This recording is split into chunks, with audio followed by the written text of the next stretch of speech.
All right, hello everybody. Playing another game in the Tomb of Annihilation West March campaign that the RP Ginger set up for us. My name's Dan. I'm going to be trying to DM these guys through an awesome little adventure today. And if anybody wants to check out any of Chris's stuff, you can either go to the West March campaign on Absolute Tabletop Facebook, or you can check out Chris at the RP Ginger on YouTube. He's worth it. It's a lot of fun to watch. Hopefully I can do him justice. All right, so basically this quest that we're going on is the search for the Aldini Basin, or the search of the Aldini Basin. A little blonde woman walks up to Haroon and bumps him on the shoulder. I'm going to give Matthew or Haroon an opportunity to explain basically what Inete looks like quickly, if you can, and then I'll go from there. And just basically what she told you when she first met you. Inete is a young-looking woman, maybe early 20s, no older than 24 at the most. Shoulder-length blonde hair, slightly disheveled, priestly robes of her order. And she, quite literally, bumped into Haroon while searching for help, for she had had visions of red wizards in the Aldini Basin up to nefarious deeds. And so she has come seeking aid and seeking out the truth of these visions. All right, awesome. So with Inete's request of Haroon, he has found a group of adventurers to join him. They have hired a guide, Azaka, a guide that at least one of the group is familiar with, possibly two. The quest is basically for the Aldini Basin, which is found deep in the center of the island of Chult. It's a treacherous way. There's a great feeding ground for the giant dinosaurs and even larger biting insects that are around to hurt and wonderfully kill our group. Thank God they hired Azaka, for she is a fantastic guide. She knows these jungles. She has tried, tested, and true. So right now we find our four adventurers, their guide Azaka, and the adventurer, or acolyte, Inete, on a flat-bottomed riverboat, heading basically upriver, as the Aldini Basin is higher than the rest and two main rivers flow out of it. As you guys are heading up this river, the lush forest and jungle, is basically growing almost all the way over. The canopy stretches as far as the eye can see on the left and right-hand side of the banks. You see large insects and birds flying through the air in the small slit between the trees of the banks of the river. It's a beautiful day, sunny, everything's going very well, the water's calm, the river's flowing. It's a little bit of a struggle because it is flowing against you, but I'm sure the group manages their way fine. Who would be steering the boat at this point? Are we moving along with like poles, or is there another way of moving the boat? The boat itself, that's a good question. The boat itself is actually magically moving forward. The only hard time that you guys are having is steering the boat left and right to avoid any of the deadfall, or to follow the actual turns of the river. So who do you think would be manning the rudder? Yeah, when we were back in the city, just before we had headed out, Menez has suggested that she's more than happy to help steer it. She has a sailor background, right? Yeah, she says to Björn, Niagolo, and Haroon already knows that, but that she's had several years on the sea. Sweet. Okay, so as Menez holds basically the oar at the back of the boat to steer the ship as it magically moves forward along the river upstream, he avoids small trees and brush. They haven't seen any critters in the water, no animals or monsters.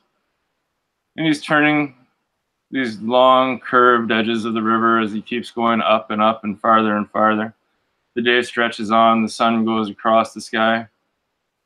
As you guys pull up to night, the boat will seemingly stop with your mind. You can tell it to go forward, Menace, or you can tell it to go back. Obviously, you control the rudder to go side to side. Azaka looks to all of you and says, "We should continue through the night. It is a very long trip to the center of Chult." And then she basically looks at all of you just to see if you're all willing to sleep on the flat bottom boat. There is enough room for all of you. It's a little bit tight, but as an adventuring group, you are all together now, so you might as well keep each other a little warm. Get used to it. Well, me and Nigalo can like suck up into our shells to help make room for everybody while we sleep. Because This is a perfect opportunity to we'll go through the characters and explain. Please name your character. Tell the people that are watching a little bit about her or him.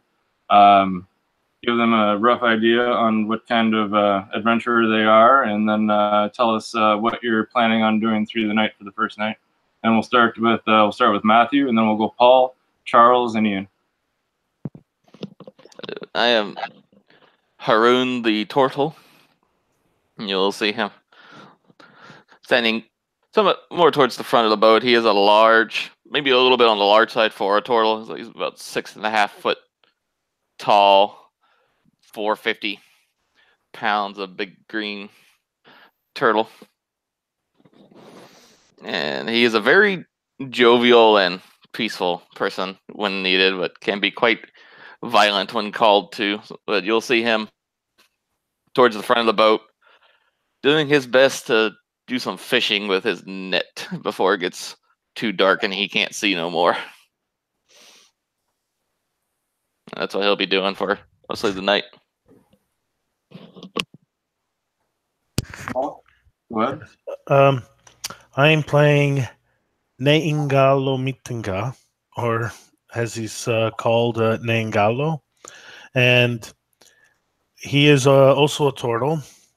Different variety. He's looks more like a snapping turtle.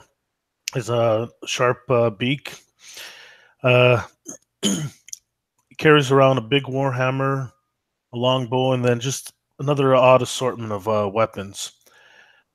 You find him a lot. Even right now, he's praying to one moment.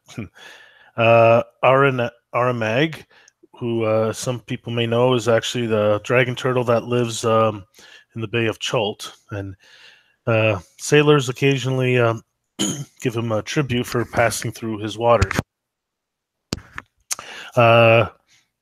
Neingalo actually believes him to be a god. Whether or not that's true or not, that's left to be decided. He's trying to prove that he's worthy of the dragon turtle's attention and guidance and protection.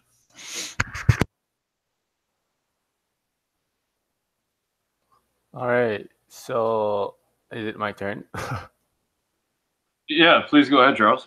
All right. So I'm playing Bjorn, which is a human barbarian. Bjorn in this adventure really is more looking forward to slaying down foes and increasing his strength. He is definitely more on the unsheathing weapon side than talking his way through, but he still manages to get some good friendship with other warriors, which he finds brave enough. And so for the night, I will suggest that if we are to sleep, some people should stay awake and make sure we don't get into any trouble, and then just like rotate like this through the night. Azaka will look at you and just kind of wink, and there is no chance of me sleeping tonight.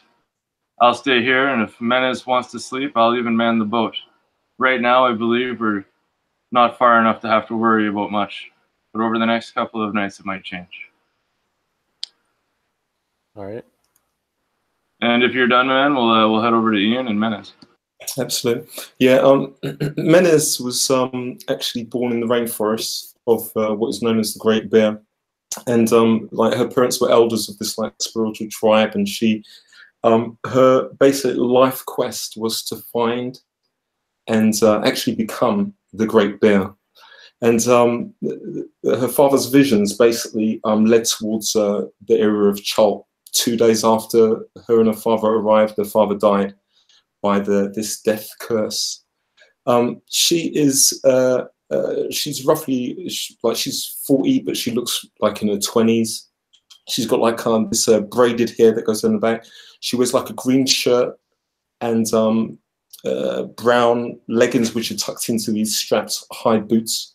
And the last thing is, yeah, you see that she's obviously got like a great sword, which is obviously new. The rest of her stuff looks like it's been battered and used before. She has an old battle axe, which she's more accustomed to using, and a shield amongst her equipment.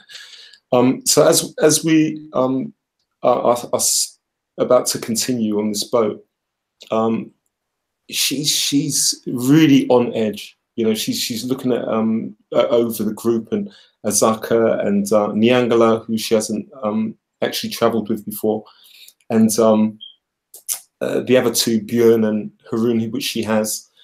And even though she's tired, she tries to at least a couple more hours to stay up before like getting some rest. Okay.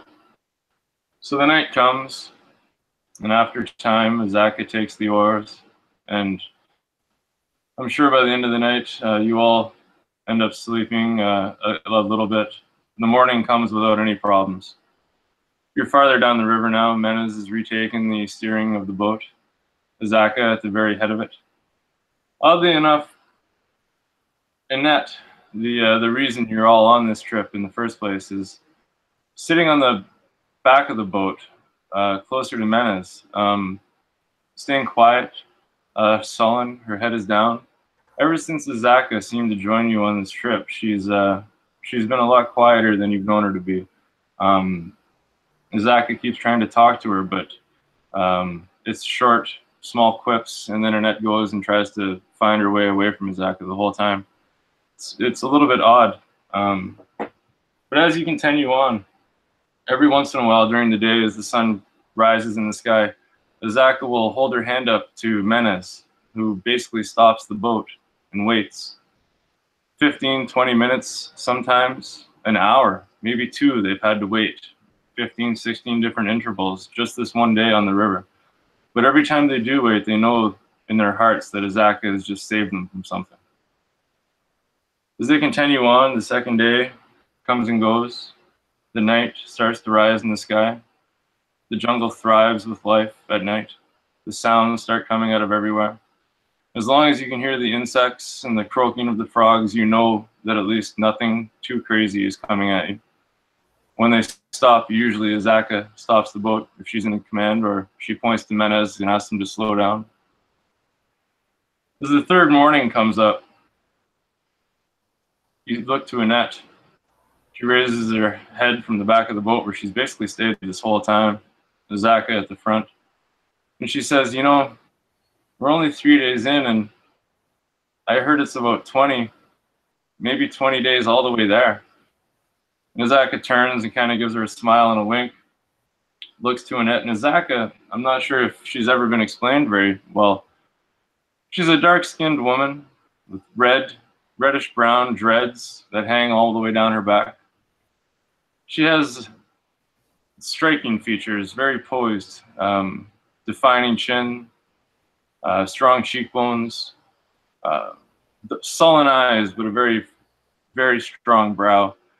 Small 3 or 4 scratches along her chin from something she must have tussled with in the past. Her clothes cover up most of her body. They're baggy, but her arms are exposed and they're just muscularly ripped. You knew that she had some size to her. For someone so small, she might be 5'4" or 5'5", but you never would have thought that her arms would have been this strong, but now you see them, and you can tell that underneath her baggy clothes, she must be very athletic. She kind of smiles and winks at Inete, and Azaka says, "Oh yeah, sweetheart, it takes a long time to get there. And that's just getting to the basin. And then if you want to even walk around that, you're screwed." She turns back to the front of the boat and they continue on, and Inete kind of puts her head back down and blushes, her cheeks bright, bright red. And they don't say anything to each other for the rest of the day. As the fourth night comes, you can realize that you guys are on the beginning of this journey. You trust Azaka already at this point with your lives. She's stopped maybe 30 times the most in one day, but you've been able to continue on the whole time. No interruptions, no problems. The river, continually trying to fight the boat. Menes during the day, sturdily holding it back and continuing up the river. At this point, since we have such a long period of time before we even get to the basin, what we're going to do is we're going to rush forward, but we're going to hold a skill check. And I'm going to allow each of you 2 different opportunities to find something that might help you over the next 10 to 15 days. You can either use any one of your skill proficiencies or inefficiencies. You can use all of those. You can use items in your bag to help the group survive for the next couple of days. If you have extra rations, I will actually take off one of the DCs, 1 point for the DC check on the skill check, if you have enough rations to last the trip. Since you have the guide, that's already another 1 point off of the DC skill checks to get you up the river. So just think of something that you might have that might be able to help you forward. It could be absolutely anything. And we'll start with Bjorn. Over the next 10 to 15 days, Bjorn, what are you able to do to help the group move along this river and to continue to survive? Well, I did bring enough rations for like 30 days, so I have quite enough for the couple of days coming. As well, I can use my survival skills to keep the jungle in check and make sure like we're not getting hitting any rocks or whatnot, or making sure we're not getting ambushed by anything dangerous. Absolutely. As you scan and survey the jungle and the river for obstructions or issues, why don't you give me a survival check, and your DC on the survival check with rations and a guide is 13. All right, so I rolled a big 4. All right, so as you're scanning the bush and the river, all of a sudden, Azaka takes a break thinking that you have the helm, and Mena is still sturdily brushing this boat forward in a straight line and around the curves. All of a sudden, the boat hits a large rock, not hurting the boat at all. The boat's very sturdy and magically inclined, but half of, no, I wouldn't say, a quarter of your rations fall out of your bag as you topple to the ground, Bjorn, and they fall into the water. You're able to save a few scraps, but most of it's waterlogged, and you're down. If you had enough for 30 days, I'd say you're down 8 rations. All right. All right. As you continue on through this week and a half, let's go with Nyagalamo. What are you up to? He's usually spent praying, but he's also keeping an eye out for more of a natural hazards, either insects or foliage or stuff like that. Because being trained in herbalism and nature and stuff, so he's and even medicine, he's good at all of those. So I guess knowledge nature would be there, and he's just keeping an eye out for more hazards of that variety than something Absolutely attacking. As you roll that, I'm just going to give a quick explanation. For Bjorn, I accepted the fact that he had 30 days rations as one of his skill check passes. So that fact that he had 30 rations was a pass and one off of his DC, and then his second skill check, he got a 4, so he failed that skill check. So those were his 2 skill checks. So you guys can use your rations and things like that to help you out in this. Having enough rations for 30 days will, at this point, get you through one of your skill check passes. Actually, can I alter that slightly then? Because I have 30 rations as well, but would I be able to use? I don't know which. Actually, I like the nature, but I'm looking for something maybe more edible to supplement the rations. Yeah, excellent. Okay, your DC as well as 13. 13. Hey, you are able every once in a while to be able to slowly push yourself or move yourself off of the boat, go through the river and find edible plants for the group to start adding to their foraging. You find enough. I would imagine that you are able to supplement at least 4 of the rations that that Bjorn has lost over water with that. Sweet. At this point, we'll go with Menez. As you're at the back of the boat, please tell me what you would like to do. Absolutely. Quite a few times, Azaka has put a hand up, and we've stopped many times for different periods of time. Sometimes an hour, sometimes 45 minutes, sometimes just 5 minutes. But the times, many times that we stop, even though it's been disrupted occasionally, she has used her own sounds, like used an ancient ritual that she learned when she was younger. Use her different sounds and gestures and movements to commune with nearby animals that are just off, just to see if the immediate area where we're stopping is safe and if there's anything up ahead or behind us. So she uses speak with animals to get any information about the location where we are. Okay, before you roll it, I'm just going to ask, how are you situated for your rations right now? Yes, I've got 30 also. Okay, perfect. Then you definitely have a skill check of DC 13, and you passed with 30 rations too. Okay, so DC 13, 17 plus, no, just 17 is great. Yeah. Excellent. Yeah. I'd almost explain it as Menez at some points, steering the boat, would be able to look back into the river and see small animals, fish, either following the current of the boat or making it easier to make them upstream, or even small rabbits or rabbit-like animals at the crest of the river. As he's able to see these and steering the boat, he's able to convince them somehow. The fish even jump themselves onto the boat, amazingly enough, 2 or 3 of them in one day, but he didn't have much luck the rest of the time. He did get 3 rabbits to actually start swimming towards the boat, which Niagalam was very easily able to get out of the river on its way back from the foraging of the plants and herbs. That'll definitely knock you guys up. Animals, fish, I'm going to go over the whole game. I'd say that adds at least 10 rations. So that'll join into everything that you have for the way back too. And what about you, Haroon?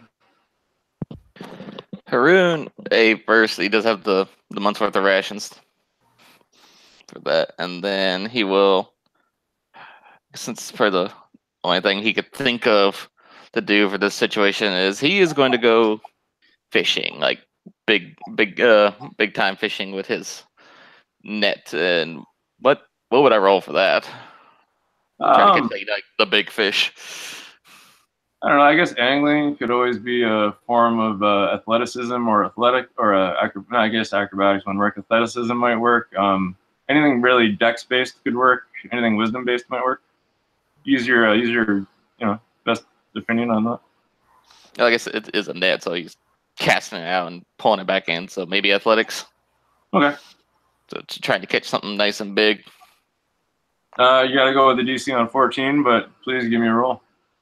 And I got a 19. Beautiful. Yeah, you have no problems. Haroon casting his net off the side of the boat has no issues bringing in food for the group.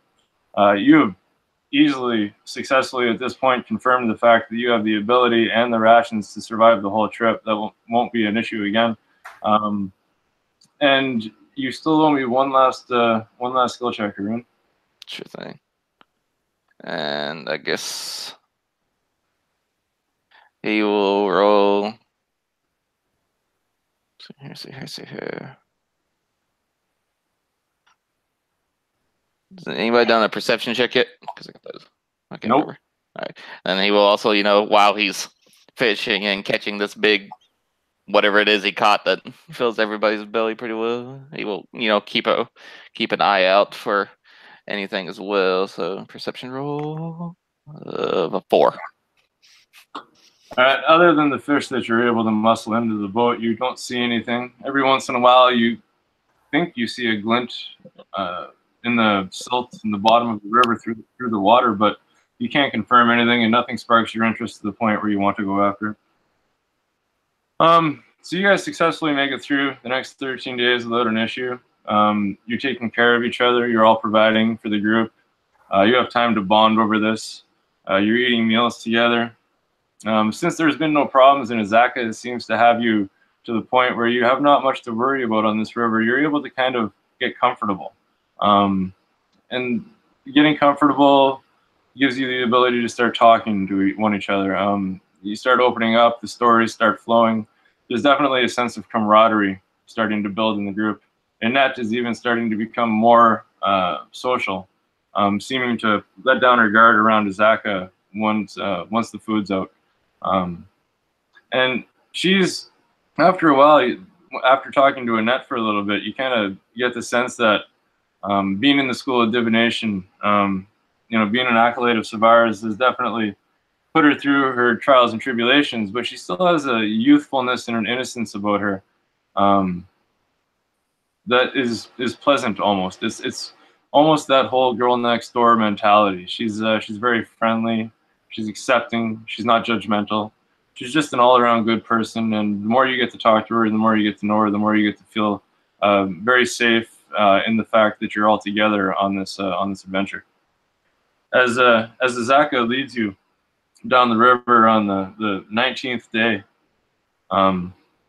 at night for the first week and a half, the sky would be clear at dusk, and then all of a sudden a mist would rise from the jungle, like a heavy, deep fog that would cover the sky. But on these last couple of days, it's been starting to clear up, and now on the 19th day on this river, the sky is absolutely clear, and you can see the stars and you can see the constellations. I'm not sure how many moons this place has, but we'll say you see all of them. But now that you've traveled for 19 days and you've gone at least 100 miles down this river, you see this odd form in the sky in the distance, the river pointing at it, basically. So you know you're heading towards it. At first, it almost seemed like a small speck, as though it was an insect flying, but it never moved. But now as you start getting closer, it's starting to gain in size and girth. Once the sun goes down and the sky opens up and clears up, and it's a little bit more in front of all of you now, Azaka points to it. She looks at all of you and she says, "Ah, the heart of Uptayo. It's a beautiful sight, isn't it?" What is that? Well, the heart? Yeah, is it like a mountain or? It's this large floating chunk of earth that's been torn out of the ground. The locals and the legends all say that it's actually the heart of the god Uptayo, the god of Chult. But you know, really, it's just basically a floating rock in the sky. They call it a heart because it's got this really amazing tree that stems out of the top of it. It's this ancient dead tree. And the roots and the limbs of the tree look like the arteries and the veins surrounding this big chunk of rock in the sky that looks like a heart. And the even cooler thing about it is that it's said to drip blood. How big is it? Oh, it's got to be about 60 feet tall, and it's floating off the ground about 200 feet. It's really an amazing sight. I don't know if we'll get near it in our search of the Aldini Basin, but supposedly it's risen above the center of the basin, and it's been there for as long as anyone can remember. So I'll speak to Haroon and Menace because they were both on the last quest with me, and we heard about the legends of Uteo told by the Naga, and I'm asking them if they think there might be a link to that heart of Uteo connecting to the legend about the labyrinth or whatnot, but leading to the I don't remember what it was, the artifact that was causing the death curse on Chalt. Harun will definitely nod at that, saying it very well. Maybe it's just something to check out. But then he kind of, looks at himself, giant turtle, like, I'm not sure how we'll get up there, though. But perhaps if we should find a way how, we should definitely investigate at some point. Zaka turns to all of you as you're talking, and she says, "Oh, there are legends of the old Aldini priests that used to fly giant flying dinosaurs up to the heart of Uteo, and they would pray there for visions and for the return of Uteo. It's just a legend, though. There's really not that much known about the Aldini tribes. They've been extinct for hundreds of years."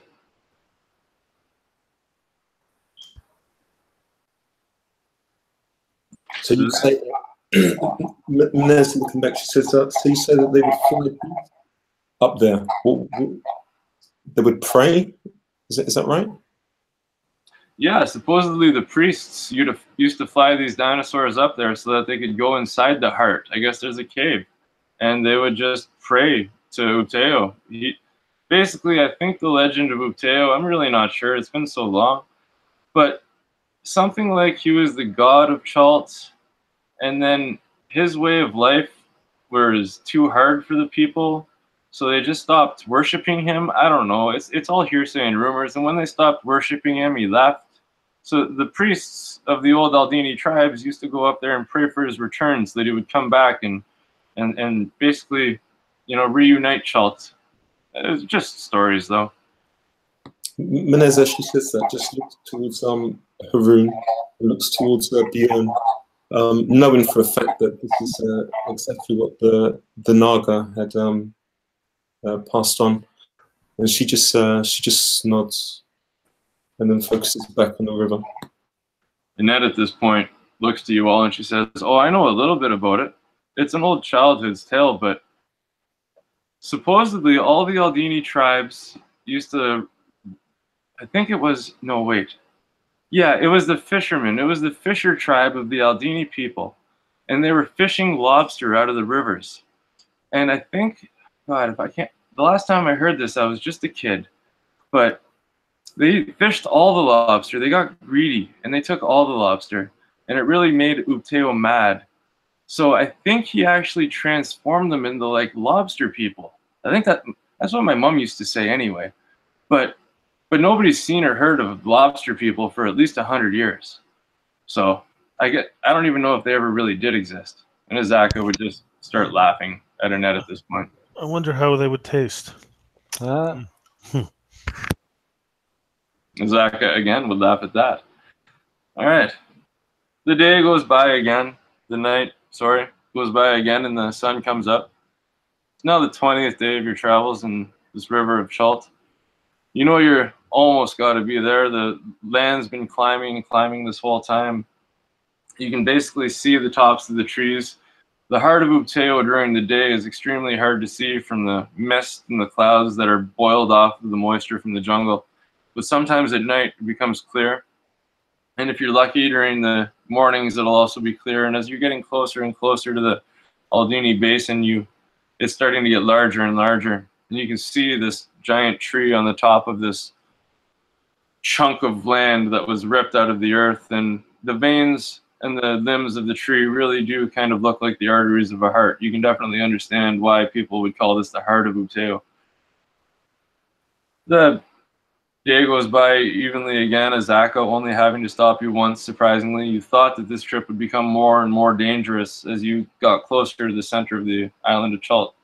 But it seems as though the days have gotten a little bit easier on the river, and Azaka has been stopping you fewer and fewer times. Again, the night goes by, and on this day, the next day, Azaka looks back to you all and she says, now you'll realize why we brought the fat bottom boat. It's really nice that it's actually self-propelled too, because the oars would snap in here. There's too many broken trees and lost ships, and there's too much crap from old adventurers who have died. It would just break everything. So this stuff come in really handy. I'm really glad Inete was able to get this stuff for us. And Inete would kind of giggle. At this point, I'm going to do one more skill check with you guys, all just one skill check. It's a 9-day venture through the basin of the Aldini.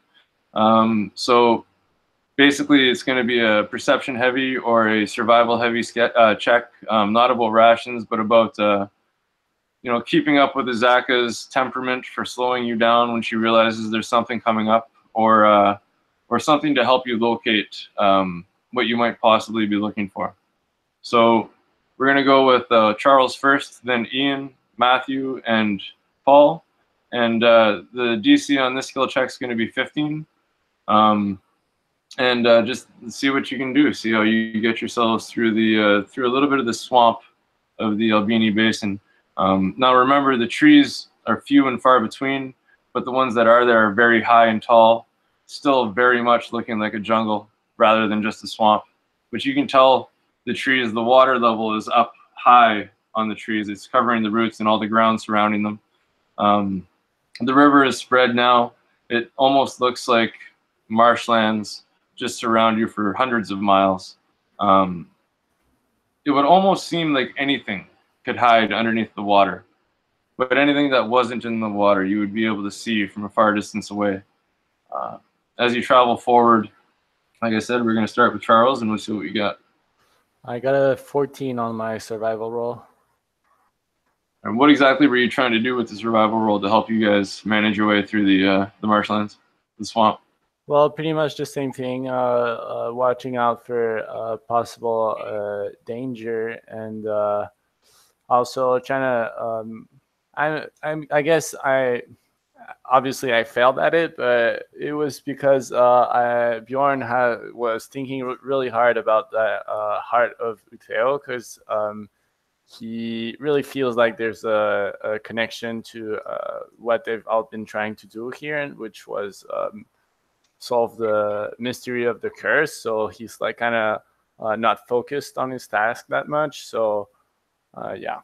No, that's awesome. I love the fact that you're explaining the failure too. There's no reason we should just explain the successes. So that's excellent, man. Right on. And we'll head over to Menes. Absolutely. So Menes is going to use perception. She gets a natural 20. What's happening is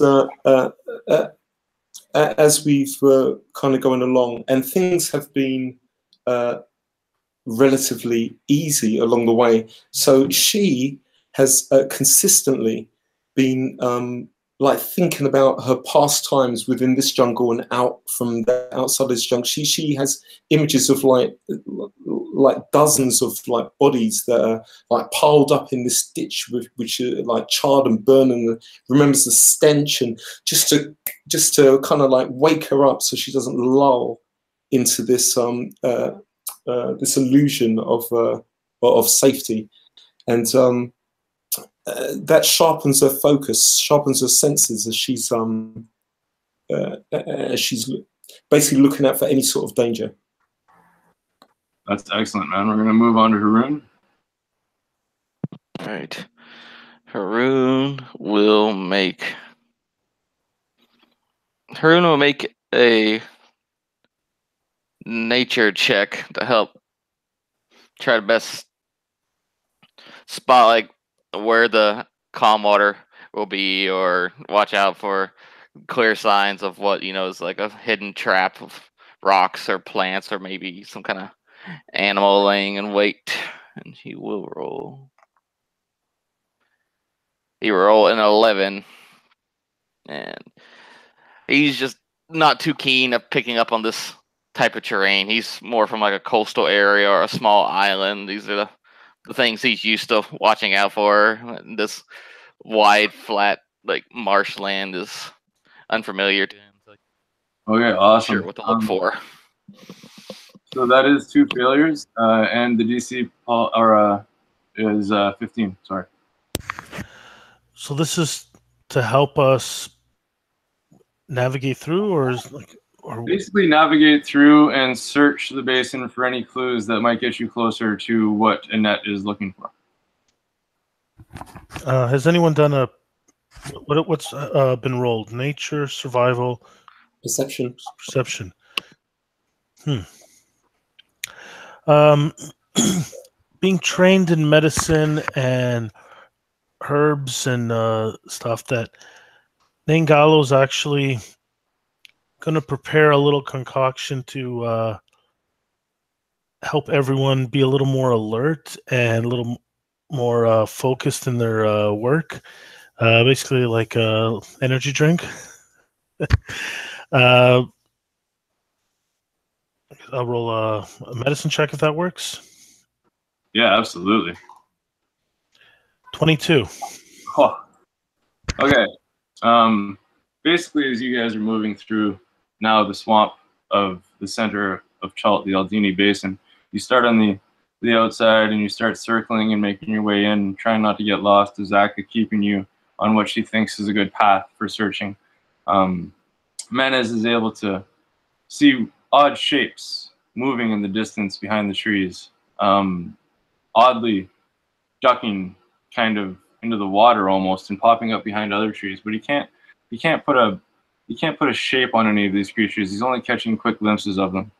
I will say with 2 failures, I was gonna actually get you guys to all roll con saves, but with the giant turtle's concoction of alertness, he basically is what happens is, as he's brewing this concoction for you, it takes you days moving through the swamp, more than you think it should. But since he's brewing this concoction for you all, you are able to stay more alert. That alertness is allowing you to survive in these surroundings, to help Azaka track or stay out of the way of creatures that might be an issue. He's basically giving you the ability to know when it's safe to rest, when it's not safe to rest. This alert concoction that Nyaglimo has made is basically what has gotten you through the swamps of Chult so far in one piece and without any issues.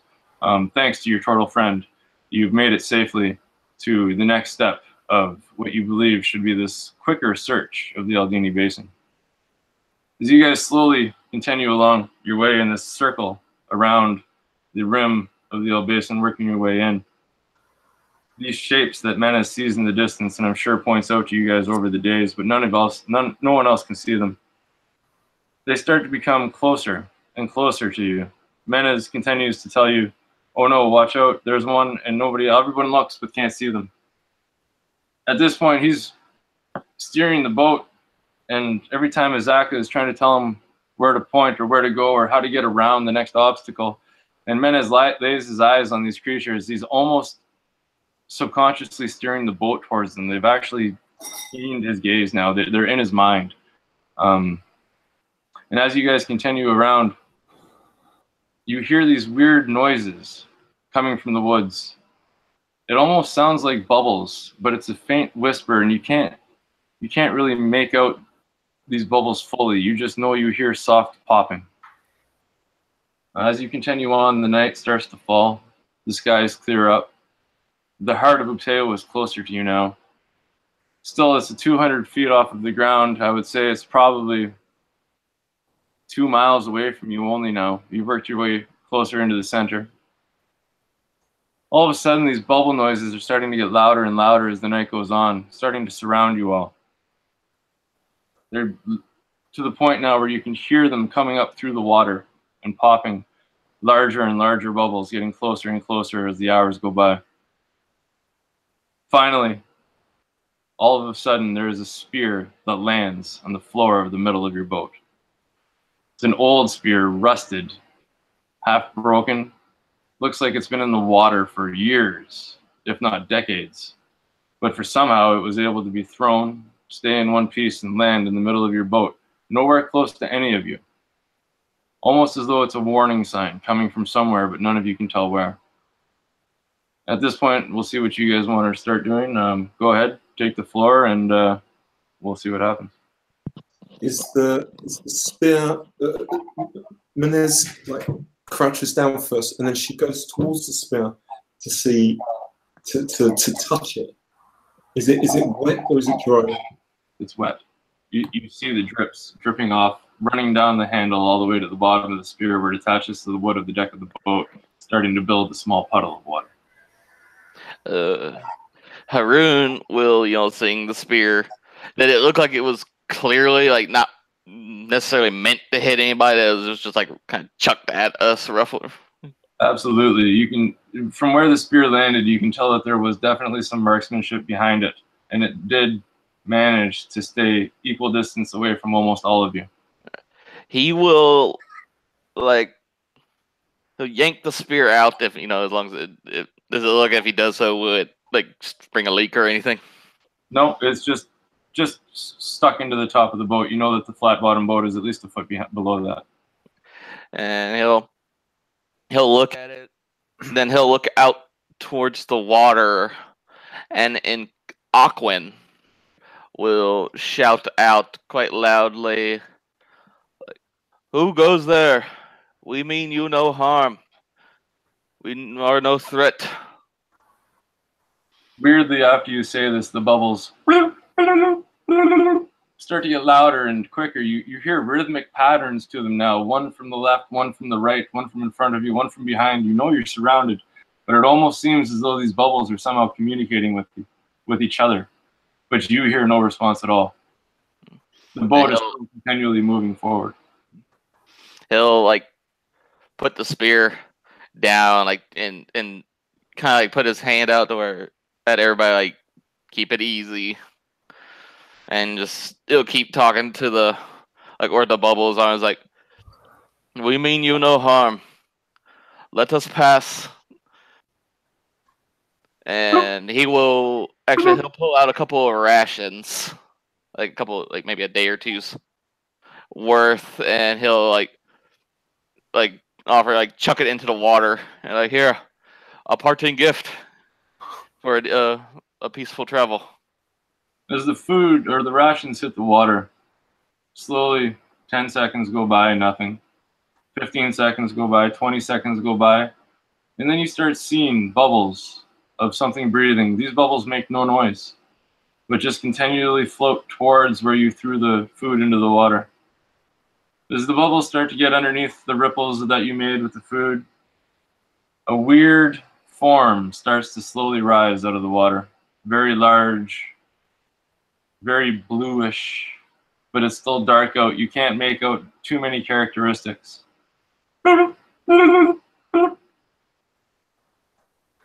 All right, well, I will light one of my torches. And when the thing comes out of the water, if we can see it, I'm going to try and pull closer with my torch and try to light it up so you can kind of see what it is. And if it's too far away, I'll throw my torch, but not right on it and not menacing, but just close by to try and catch a hint of what's making these noises, and apparently could be dangerous or whatnot. As you initially swing your torch forward, the lump that's starting to rise out of the water backs up about a foot or two. You end up holding your torch forward and still it backs up, so you toss your torch to the left of it. Enough distance away to not feel threatening in any way, but just enough to be able to catch a glimpse. As the torch is hovering above the water right before it hits, you catch weird reflection off of this lump. It almost looks like the light has hit an eye. And as you concentrate on that small reflection, what you think is an eye, you start to see detail.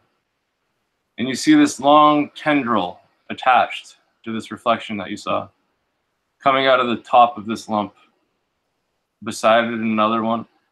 And on the end of that, another reflection as though it was an eye, right before the torch hits the water and goes out. Other details you were able to make, it definitely looked like hard armor surrounded, encapsulated this whole thing that you can see right now. As the torch hits the water, all of a sudden, you threw the torch to the left of the creature. To the right of the creature pop up 3 more shells, or 3 more objects coming up through the water. 3 more things buoyantly come up to the top of the water. And then as the torch fizzles out, another 4 things come up to the left of the creature that initially came up. And now you can see 8 of these creatures starting to rise up out of the water. The one in the middle raises its limbs. You can't distinguish them, but they're now in the air, one on either side of what you know are these tendrils attached to what you think are eyes. And it starts shaking its limbs in the air. The rest of the 7 creatures do the exact same thing. And they all start getting louder and louder. It almost seems as though they're trying to scare you off as they edge slowly their way towards your flat bottom boat. Do they look like? They don't look anything like large lobsters. You can't. It's hard to distinguish anything yet. They're only half a foot out of the water, the top of them, and their limbs. And the last question, and I'm done, is how far away were you from the land? Just our craft from the land. Right now, since you're in the swamp, the largest chunk of land you can see is off to your left. It might be 30 yards away from you and only 10 to 12 yards across. Small patches of this land kind of pop up all over the swamp, but it is definitely a majority of like a water-based swamp. If 3 feet per no yard. one, okay, if no one stops him, Haroon will continue in Auckland. Well, he'll hold the spear back out to like the initial one that first came out, like in a non-threatening way, with another piece of food, and say in Auckland, it's like, here, we do not want any trouble, friend. If you will let us pass, we will continue on our way and mean you no harm or threat, and we will go. As the Jersey say this and it stares at the spear that you hold in front of you, it starts to slowly rise more of its body out of the water. The moon is starting to crest across the trees now, and the light of the moon is starting to reflect off of the water, and the image of this creature is starting to become more discernible as it rises up. It does, oddly, the top half almost look like a lobster. The appendages that it's waving at the side of its head look like it has large, bulbous, almost what you would think of as grippers or claws, I guess you would say, at the end of these appendages. Its top end is very, very wide, covered with armor all over its shoulders and its head. Thick plate armor that works its way all the way down the back of this beast as it glistens in the moonlight. As it starts to rise out of the water, the others, all 8, start rising, 7 slowly after the initial one. The one that rises out of the water looks to you, Haroon, and it puts down its appendages. He just kind of tilts his head slightly to the side, is tilting this giant armor casing, and he just, you can kind of tell from this act that he doesn't really understand what you're saying, but he understands the tone of what you're using. Okay. Sorry, I just want to know if they're in front of the boat, like blocking our path, or are they on the side, or whatever? No, they basically, they're almost in a line, but it's a small semicircle line. They're all in front of the boat. The ones on either end are probably 15 feet away from the boat. The one in the middle is 20 feet away from the boat. Okay.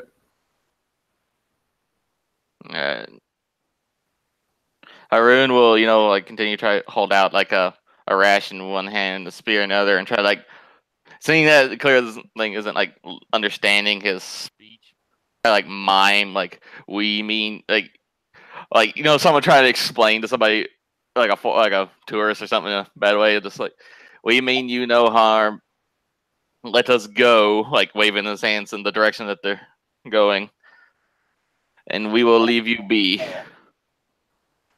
Inete at this point kind of peeks out from behind all of you, realizing that something's happening. And as this creature, the moon, starts to shine on this creature, she gasps, "Oh my, The legends might have been true.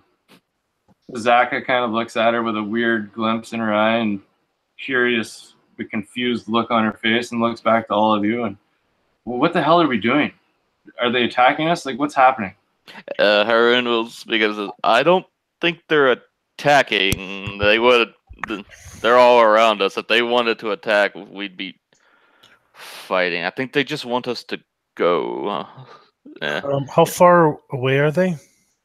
The ones on the end of the line are 15 feet. The one in the middle of the line is about 20 feet, and they make a small ellipse semicircle at the edge. In Cholton, I say, what do you want? Well, at this, they perk up. All 8 of them perk up. And the one in the middle waits until they all calm down a little bit. And then you hear this cracked voice. You should all leave. You should go. We're scary. You should leave. Was that in Cholton? Yes. There are the ones on the boat. The NPCs do they speak Cholton or no? Menez says, looks towards you, this huge turtle that's speaking in the language that she obviously can't speak, with these lobster creatures, and she's sort of looking between you and the lobster creatures, and she says, obviously they understand you. What are they saying? They are trying. They say that they are scary and we should be fearing them. I think they're more scared of us than obviously we are of them. And then Harun will turn to you and goes, well, can you translate for me then, kinsman? Can you tell them that we mean them no harm and we just want to continue on our way? Can you hand me their spear? Yeah, he will hand you a spear, and like the one ration he was holding out.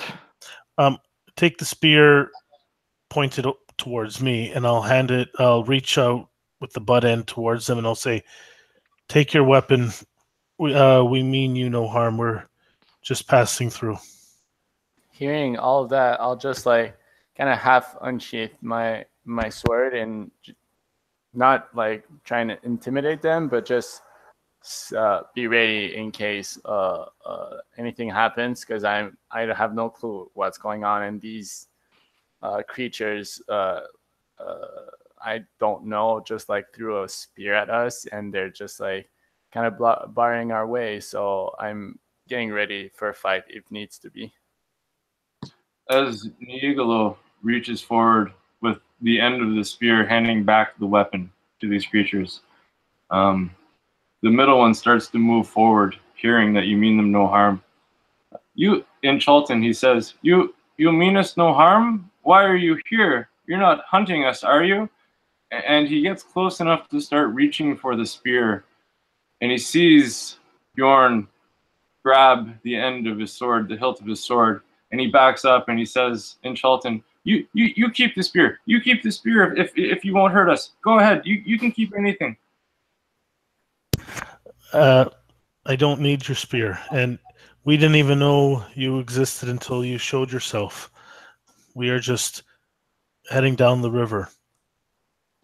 What? Why are you in Chult? Why are you in Aldini Basin? We are exploring. One of us had a vision of a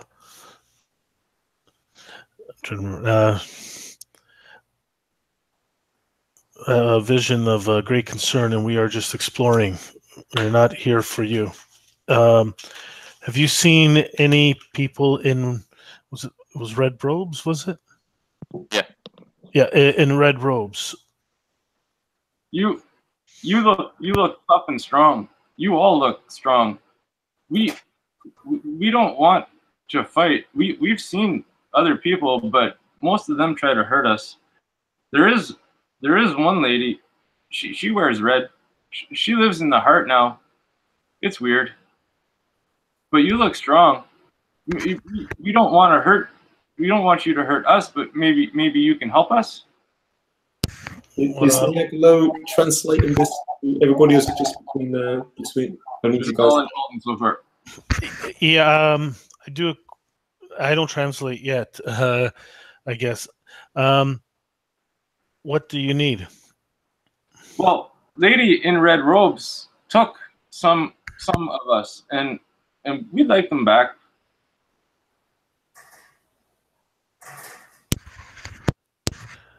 And in common, they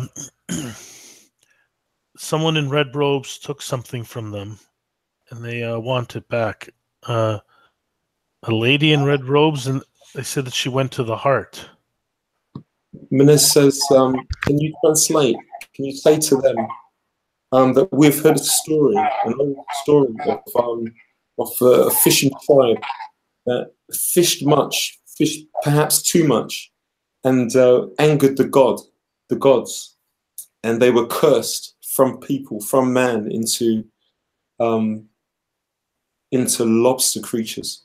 Is this story theirs? I asked them that. All right. At this point, the other 7 of the creatures have kind of backed off, realizing that the one of the creatures is communicating with you. He looks up to you and he says, "Yes, that was our ancestors. They angered the god Ukeo. It's okay though. We understand how we angered him. It's all right.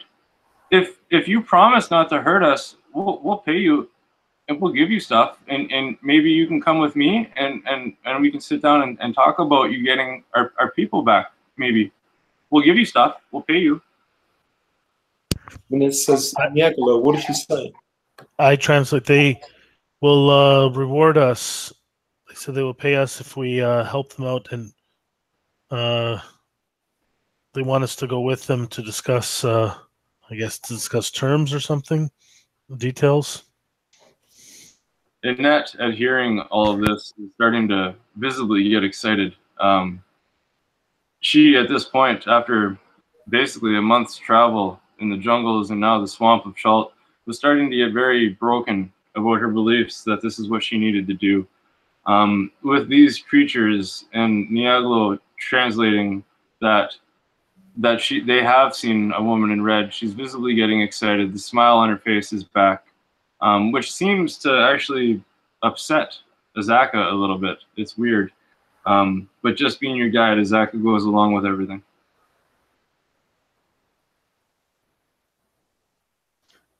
Just a quick question. Did the lobster people say that the women in the red robes went inside the heart with the other lobstermen? Yes. Right. I asked them, do you know how to get into the heart? Well, it's weird. Only the lady seems to be able to do it. Back when our ancestors lived here, there used to be Aldini priests that would fly their pterodactyls up there, but I don't think that's going to work for you guys unless you have your own pterodactyls. I don't think that'll work for me and my friend motioning at Haroon. Can you get in contact with the lady with the red robes? Like, has she disappeared, or can they like get in contact with her?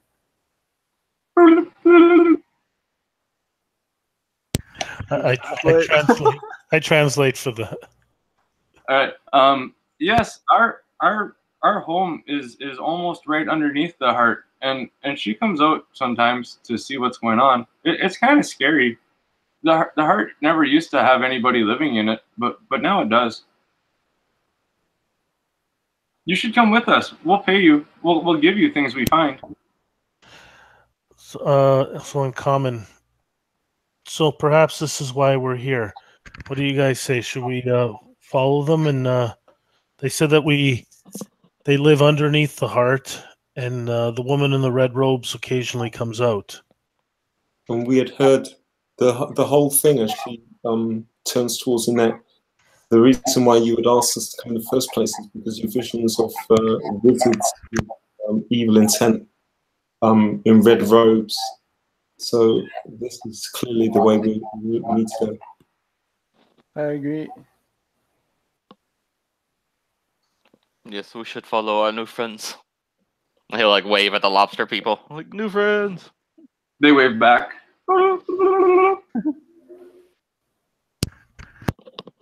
So does it any of them take the spear back, or?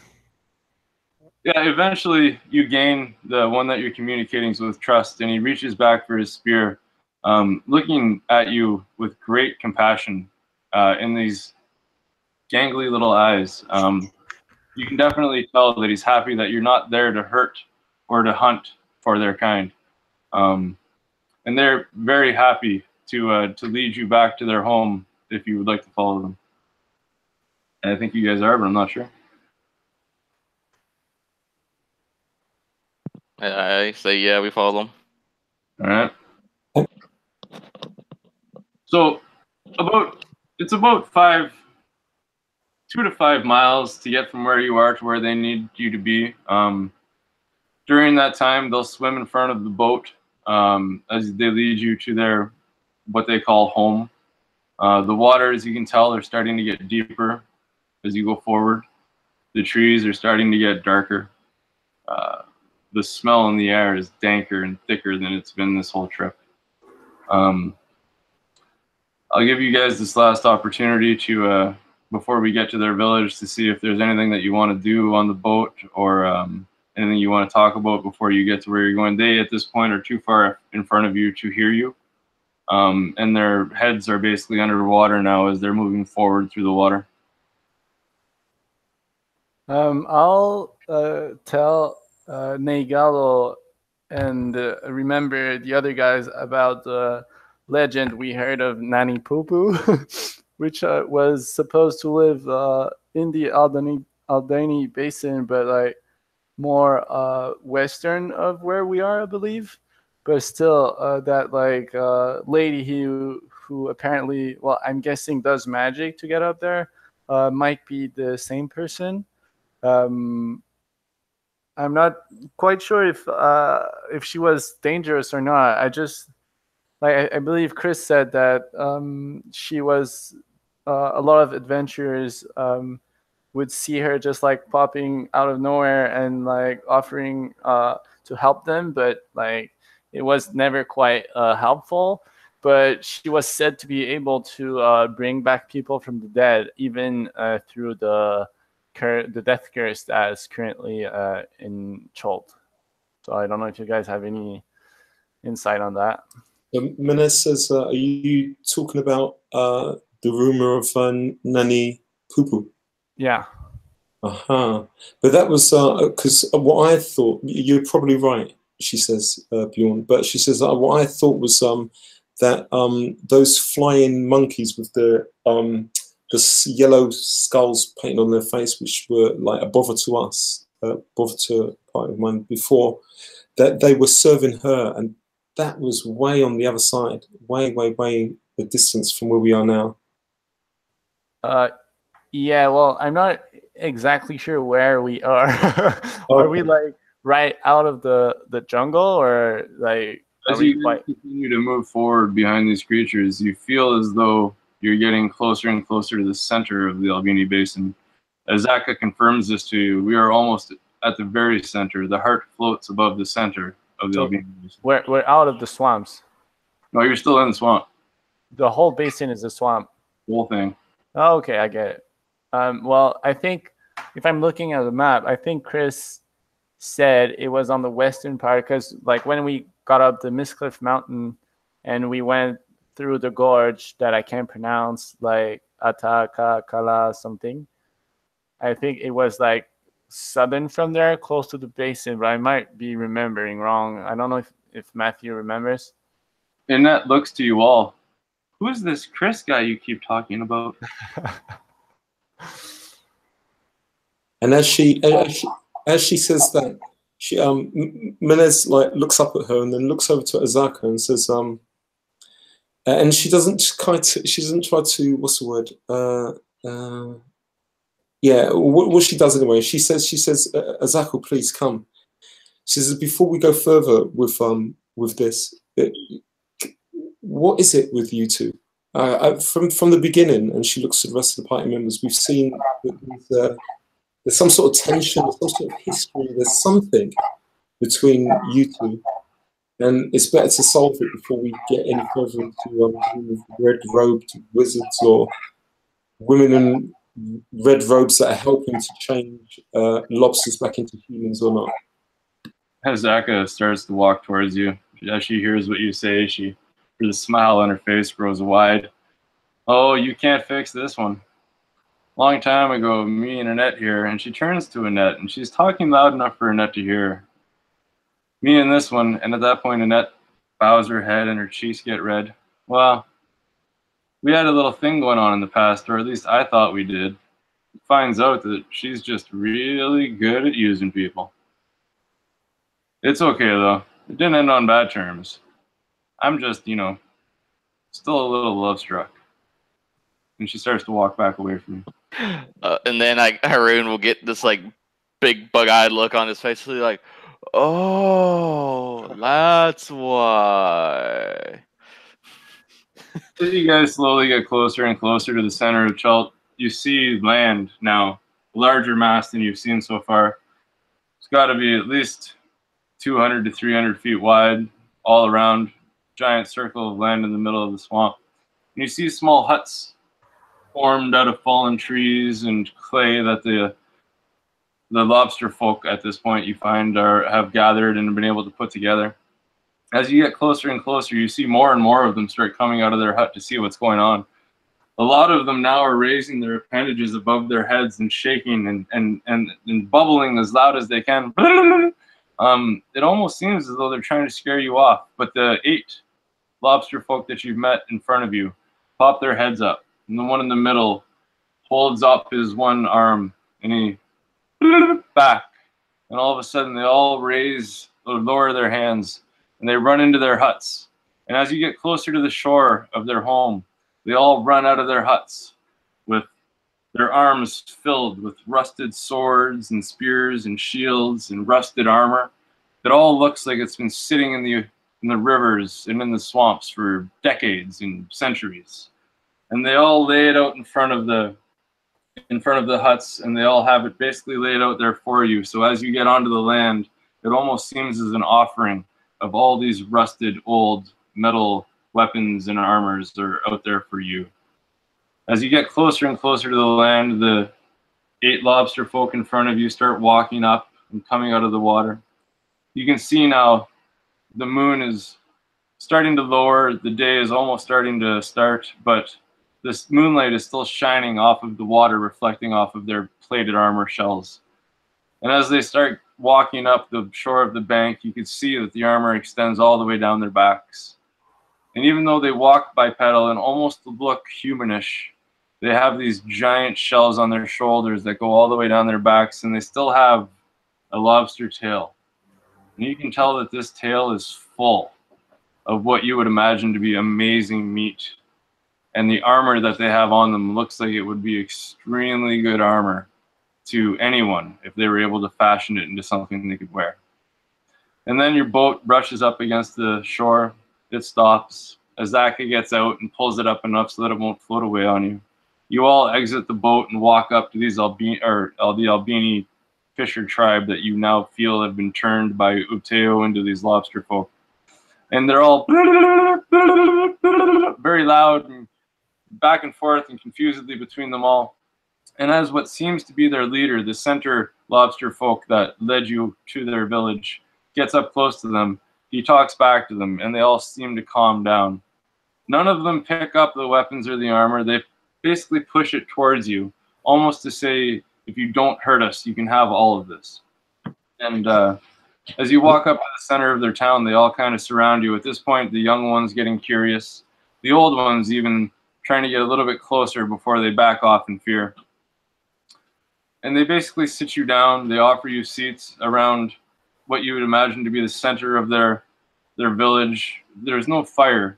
It doesn't seem like anyone here has a fire. But it would seem like if there was a fire, this would be the gathering place to put it. And as they sit down and what you would imagine their leader or chieftain to be sits down with you, you start to talk back and forth. He explains to you that the woman in red, who has been living in the heart of Uteo, has taken some of his lobster folk. And over the last couple of months, she has actually taken different adventurers up into the heart of Uteo.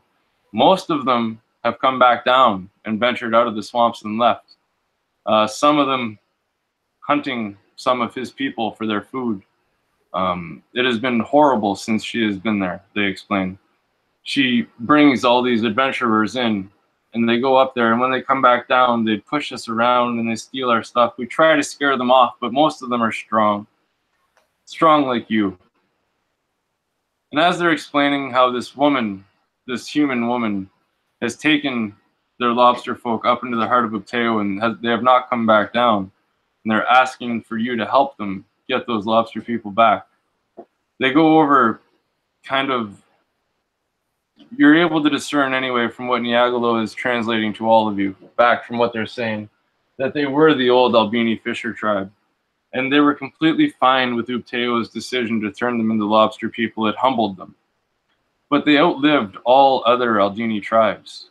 Everyone else died off. And 100 years ago or more, 2 generations before these ones who you see were in front of you, they reclused back tighter into the jungles, back into the swamps, back into the Aldini Basin. They hid from the world. Basically, at this point, they knew that they would only be legend or children's stories. And they have not let anybody see them as much as they can. Anybody who does venture a look either is usually there to hunt them, but nobody ever believes they existed. So it's kind of nice that they've had this sanctuary in the middle of the basin. And this woman who is residing in the heart has taken away that sanctuary. They do mention that some of the adventurers that she brings up there never return. They're never seen again. But the majority of them do come back down and leave. They explain that they're afraid all times that she'll come down there and abuse them. And they don't know why she's there or what she's doing. All they know is that she wears a red cloak, and none of the adventurers are willing to talk to them when they come down out of the heart. They look up to you all and they ask if there's any questions that you might have, anything that you would like to know that maybe through their ancestral stories they would be able to tell you, until the morning comes up and maybe they're able to help you find a way up into the heart of Uteo.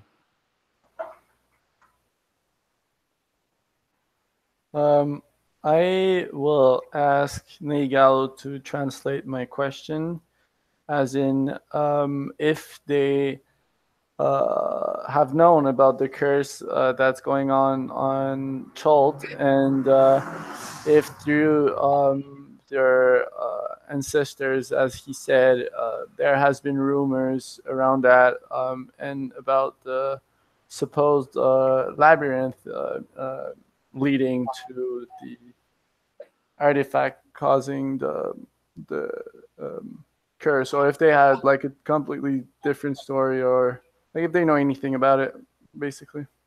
As Niagolo translates this to you, they kind of all look to each other and look back at this massive turtle in front of them. We're not sure, but it sounds like you're talking of the lost city of Omu. Is that what you mean? Yeah. Well, we don't really know much about it. All we know is that it was built to celebrate Ubteo, and it's been lost for centuries. Basically, Ubteo's belief was that life should be a maze, that you have to walk through to figure out who you are, to find your balance. And when we overfished the rivers of lobster, and other tribes started to have a hard time with the jungles of Chult that Ubteo gave us to walk our mazes, we just, a lot of us just kind of gave up on them and started worshiping other gods, and that kind of made him angry. So he disappeared, and that's why the priests used to fly up to the heart to see if he would come back, but nothing ever happened, and now he's kind of forgotten about. It's really odd how the god of all these jungles who built this wonderful place is now just is gone. And then Haroon, if nobody wants to say any more questions, he'll like take a shield off from his back, showing like the somewhat newish painted symbol of like the labyrinth. Like I tell you, there's like a level of reassurance to them, and he'll ask them if there's any more they could tell him about the red robed lady. What does she like look like? How long has she like been here? You know, just all the fine little details that they can give. They would tell you that they would explain that she got here a while ago, almost 6 months, right when this death curse started. She ended up coming. Every once in a while, they see weird, undead-looking creatures come down and go up to the heart. They would say that she's a beautiful-looking woman. She looks human, but she's got weird, pointy ears. She's blonde-haired. She talks kindly, and she's never really hurt any of us before, but just recently, she took some of the lobster folk. She's always been asking for information. We're not sure if that's what she's asking the adventurers, but I mean, with that many adventurers, she might know more than we do. He will look to Inete and, you know, ask her, does this look like the person from your visions? Is this the person we're actually after? Inete would retort, my vision was blurred at points. I know that I'm looking for red-robed wizards. This is the right place. This has to be it. It makes sense. It all fits. We have to find out if we can talk to her somehow, maybe. Menez, when she was listening to Niagolo say all this story and stuff like that, visibly as her legs are crossed on the floor, it seems like she became really quite sad, you know, thinking about the loss for this fishing tribe. And but what kind of snaps her out of this is her growing distrust actually for Inete.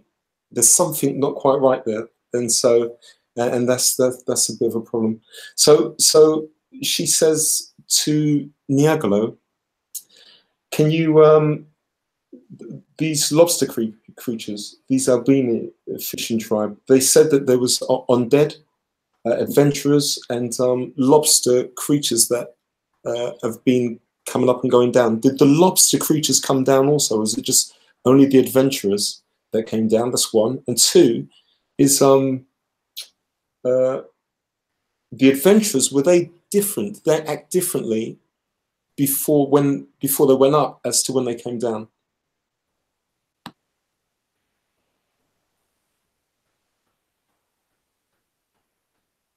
I was going to see if Niagolo wanted to mention that most of the adventurers do come down, just some of them don't, and the lobster people haven't come down, no.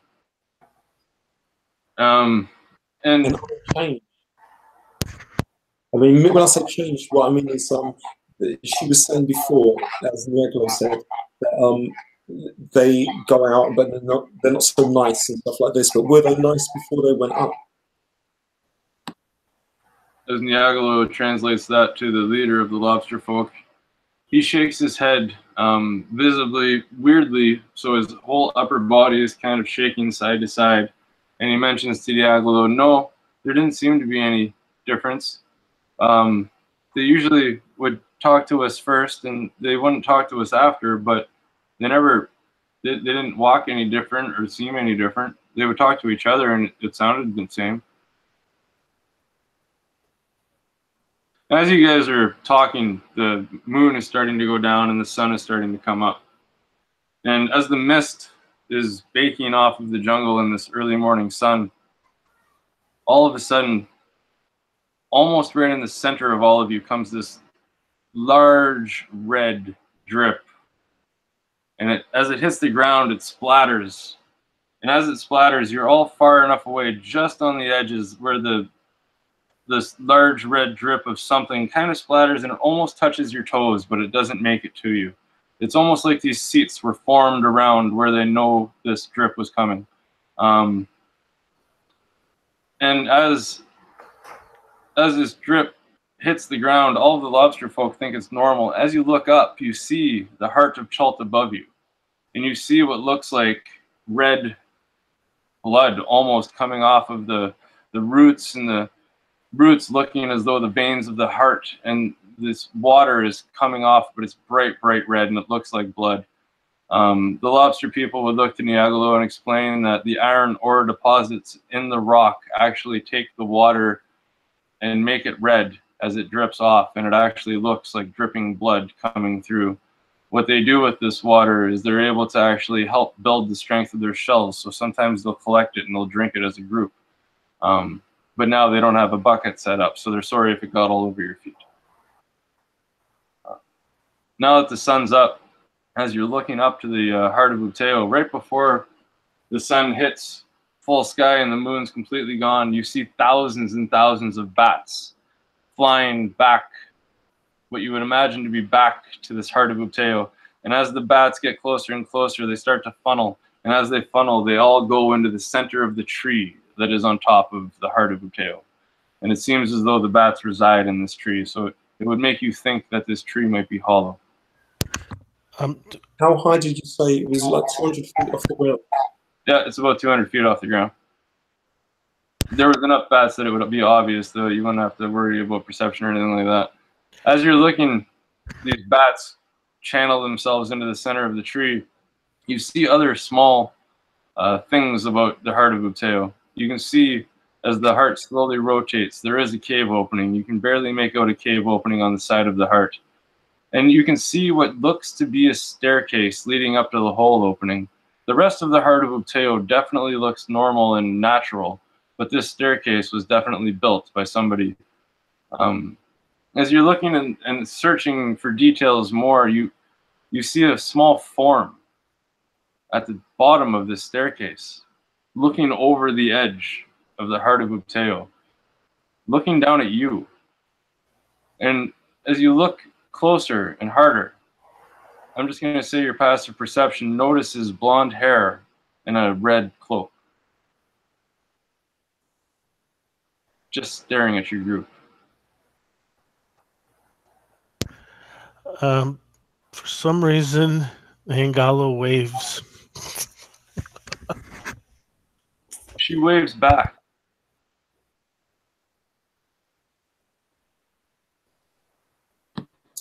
Is there any, just during this whole time, just as a general thing, during this whole time, is there any, what is around us? Is there any, like, is there anything where there's cover in any way? Just curious.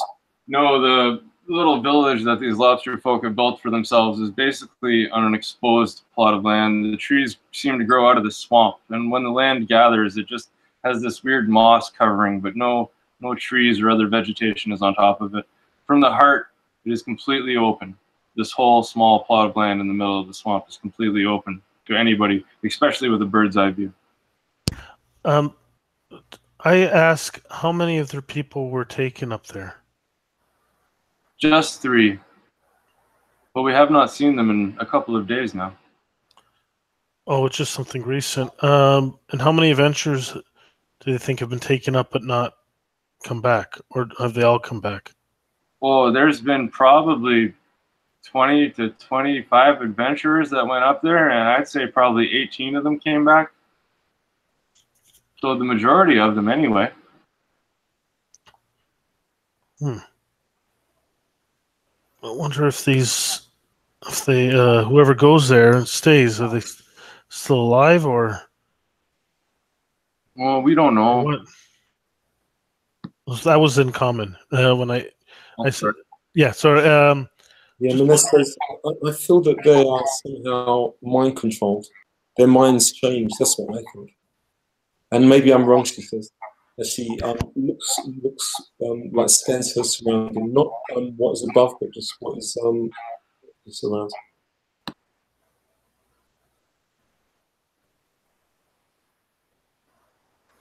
I'm sorry, it cut out a little bit. I missed that. Was that to me? Oh no, she just Melissa. No. Melissa just generally. She was speaking to Niangolo. Sorry, I missed a bit of that. I got. Sorry. She stops talking into Wolven, and in common, she says, "I believe that those that have returned from the heart-shaped thing have been somehow, their minds are somehow manipulated. This is what I feel. Maybe I'm wrong, but I think there is a change. Maybe there's not a change anymore. I just think there is a change." And, Can wizards? sorry. Can these red wizards do mind control? I don't know anything about them, so.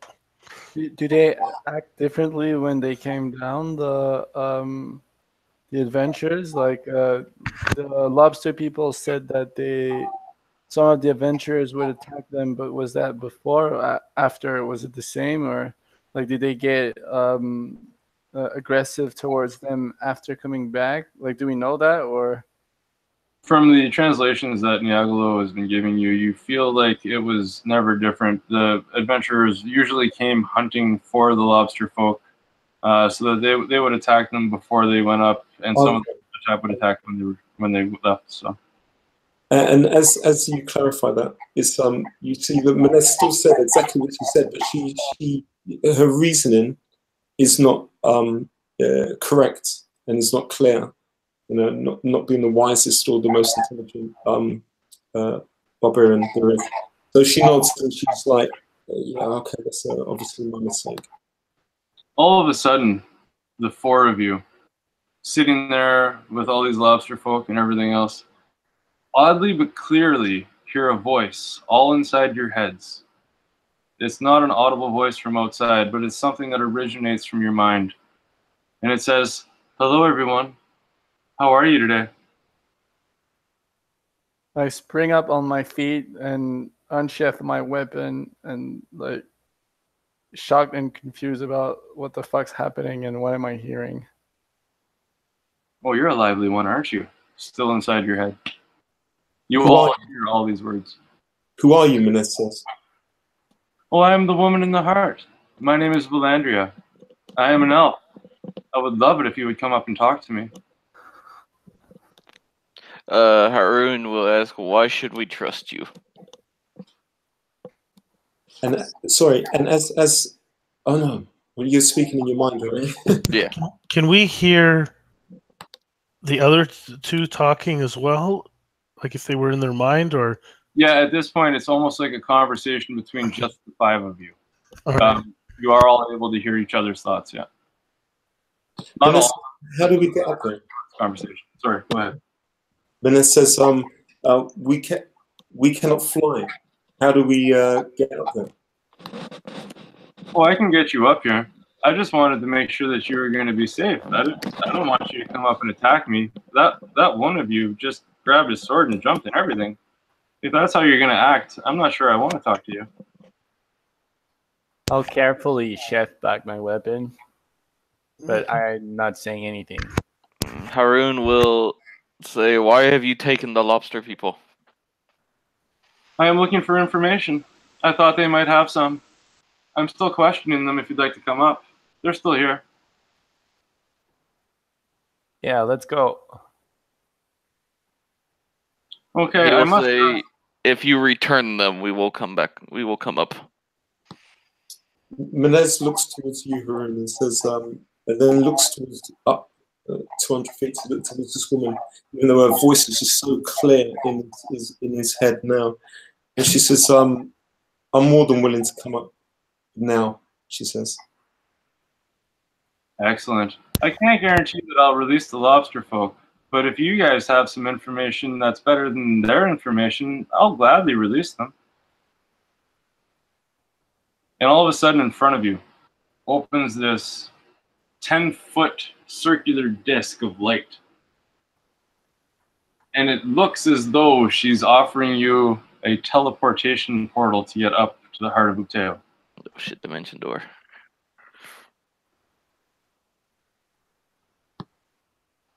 Sure. Go in. Maness stands, cracks her shoulder blades, and just puts her hand almost unconsciously towards her left shoulder where she'd been wounded earlier. But it's now healed. And then she looks at her companions, and then she just resolutely just walks directly straight into the light. And as Menez walks through, all of a sudden you see Menez's form appear on the stairs with the woman up in the heart of Uteo. Does anybody else wish to follow him? Nangalo follows. Same. Excellent. Nyanglo- Aaron will be the last to go through, very wary about magic. All right, and I'm sure Bjorn is going as well. Yeah. All right, as the four of you enter the dimensional portal, one after another, and you seem to appear on the staircase of the heart of Uteo, Inete and Azaka try to follow you. As soon as Haroon goes through the portal, though, the portal's closed, and Inete and Azaka are still on the main ground. The elf looks to you and says, "I'm sorry. My place just isn't big enough for everybody. It would be too crowded. I hope you don't mind that I left them down there." Haroon will snarl. Not like loudly, just kind of like a 30 growl. She'll kind of smirk at that, but nod her head and start walking up the stairs. As you're on this staircase now, you're on the heart of Uteo. Oddly, you have no fear of falling. It's almost as if you feel like that's not even a worry in your mind. The staircase that you're on is beautiful. It's hand-carved. Somebody who is a master craftsman must have made it. As the elf is walking closer and closer towards the mouth of the cave that you saw on the side of the heart when you were on the main ground, you can tell that the staircase is kind of slanted up, and water is pouring out from the doorway. Just on the one side, you can still walk up dryly, but it definitely seems as though this is a very natural cave in a very natural place. As you get up to the top of the staircase, you look in to the cave, and it's only maybe a 3-foot door. This giant cave mouth. And as you look into the main room, I guess you would call it, of the inside of the heart of Uteo, you see in this dank, dark cave, the only light shining through the center of the tree that's on the top of the heart. It's very, very musty, a little moldy, very dark and dreary. You can see 3 bookcases on the opposite wall of the door. On either side of those bookcases is another open door into small rooms off to the side. So there are 2 small rooms out in front of you. The center of the room that you're looking at right now has this natural pool with water collected from the drips of the rain that come through the center of the tree, also come down the hard roots of the tree that go through the stone in the heart of Uteo, almost what seems to be holding this giant rock together. You can see these roots as giant beams inside this main room. Off to the side is a small desk. There is no bed, and around the small pond in the middle of this room are a few chairs. As the elven woman in front of you, obviously some form of spell user or spellcaster, starts to slowly roll a scroll up that she used, which you think, to transport you up to the staircase. She puts it into her vestments, and she walks over to a chair and she motions for you all to sit down. As you enter into this main room through this cave door, you see off to the left, on the far left of both doors across from the entranceway, a cage and 3 living lobster folk in the cage, looking very frightened. Can I say one thing? Oh yeah. Okay. So where are we now? How far away is she from us? How far away is the robed, obviously the elf from us, but how far away is the caged creatures and the doorways and exits? The whole room itself is probably only 25 to 30 feet long, from one end to from one side to the other. The cage would be, I would imagine, 10 to 15 feet away from you. The center of the room, 7 to 12 feet away from you, and the chairs where she asks you to sit down. It's quite a small room. It doesn't really seem like something anyone would want to spend more time in than they would have to. Okay. I'll move closer without sitting down, but I'll just ask her, what are you looking for? Well, like I said earlier, my name is Valindra, and I was sent here for the Soulmonger. It's an ancient artifact. It's what's caused this whole curse. It's why souls are being stolen. It's why people are dying, and it's why people cannot be brought back from death. I'm here to imprison that, and I just need some help. I'm looking for any help I can get from any adventurers that are willing to help. Can Haroon make an insight check on this? Absolutely. Because he no trust your lady. Hold on, open my app again, sorry. Nat 20. So You- 22. You can definitely tell that there is something eerie, creepy, and negative about this woman. But everything that she is saying to you is from her heart. This is exactly why she is here. She is looking for the Soulmonger. She is looking for people to help her find it. And from the books that you see on her shelves, it looks like she's been studying the whole time about Chult and everything having to do with it. So you can definitely feel as though she's completely open with you right now, other than that side feeling of dark that you're getting from her. Absolutely. Minez, actually, Minez stands and makes her way over to one of the three bookshelves just to like browse them. And in a way, maybe if you want, I should roll almost deception, because what I wanted to do from the stairs to being in this room is just attack this woman, like without, like totally doesn't. I mean, just out of the blue, actually wants to, but she's just like she's weighing up the whole situation with the information that can be taken from this woman, because she thinks that's the end. The end thing is going to be there, and surprising her would be the best thing. But she's just trying to just trying to be as calm externally as possible. And so she gets up knowing that she's, and goes over to the bookshelf to surprise her. I will ask the elf, who are the other adventurers that came out here? Were they from the Flaming Fists? All right, I'll answer that in just 1 second. What is Niagolo doing right now? He actually, we're still near the Aldani, the three of them. I say to them, be calm and we will try to get you out. Oddly enough, they seem to understand what you're saying, but all they can motion or communicate back to you is just the random bubbles, the blue, nothing else are you able to get from them. Okay. And Haroon, what are you up to, man? I guess not knowing what Menez is about to do, he was, trying to judge if she's like lying or not, and was about to, ask her what she intends to do about trapping this death curse and what she'll do with it if she did. All right, so Valandra Standing like a little ways from her. Oh, fair enough. Valandria is in a chair now, sitting around the center of the room, very comfortable, very calm. She looks up to Bjorn and says, "Yes, I've heard of the Iron or the Flaming Fist. They've been here. Most of them left. They had some things to tell me, and they were nice enough to say that they would tell me things they learned in the future. Other adventurers were just random. Anybody who comes around here, I try to ask questions and see if I can get any information about the lost city of Omu or the Soulmonger or anything else. Anything that will help me find and imprison the Soulmonger so that people can go back to a normal life."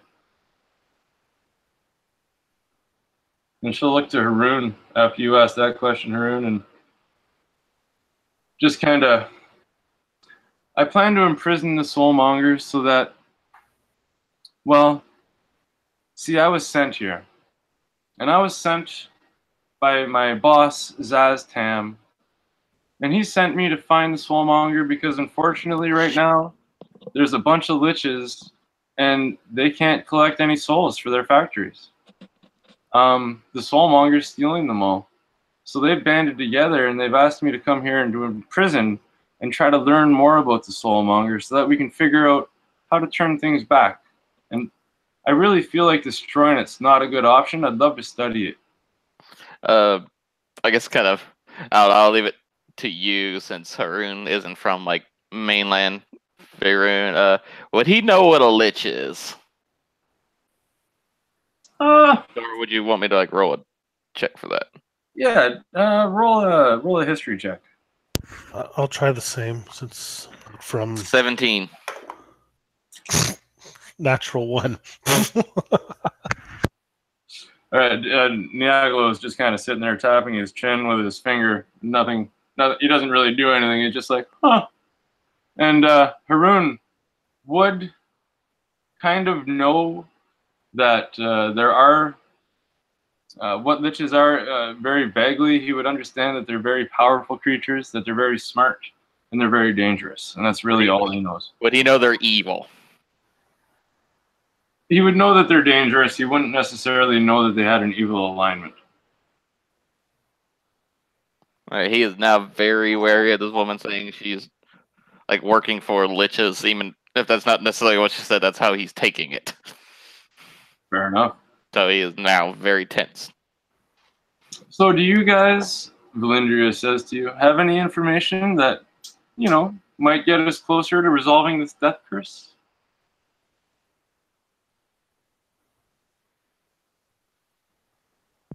Have anything? Do you know anything about Omu or the Soulmonger or even El Teo? Anything that you can offer? I would say, if you let the lobster people go, I will tell you all I know. All of a sudden, she waves her hand and the lock on the lobster people's cage releases. And the lobster people, very timid, just kind of curl back into the cage and block each other with the giant armor shells that they have over their faces. And she's like, you are free to go. You may leave. How can they get down from this great height of 200 feet? Well, when they get to the bottom of the stairs, I'll make sure that they have no problem. I'm not going to lie to you. I promise you that I've let them go. They have no harm coming to them. But I do require information. Haroon will say, very well. And he'll kind of like look to the group one last time, see if to stop him or not. And if nobody speaks up, he'll just say that they were told that the only way to reach Omu is to follow the path of Upteo, to follow the challenges that he has set out in this world. Is the to earn his favor is the only way to reach there. Otherwise, it cannot be found by anybody. And this is they were told by told this by someone who knows what they were saying. So, you're telling me all you have is riddles? You have no hard facts? And I just let 3 people who might have actually had information go? He'll say, we were told by the Naga of... they might remember the name of the place. Orolonga. Yeah, he was like, we were told by the Naga of Orolonga that this is the only way to reach Omu, is to follow the path of Uteo. How about, did she tell you where the path starts? And all of a sudden, Valindria's face is not happy anymore. She's annoyed, I would say, at this point. And she wears her emotions on her face very openly. Maybe a start, or maybe where Umu might be, or anything actually poignant that you can point to a map. Come on, guys. Like, really? He'll just... Oh, go ahead. Menez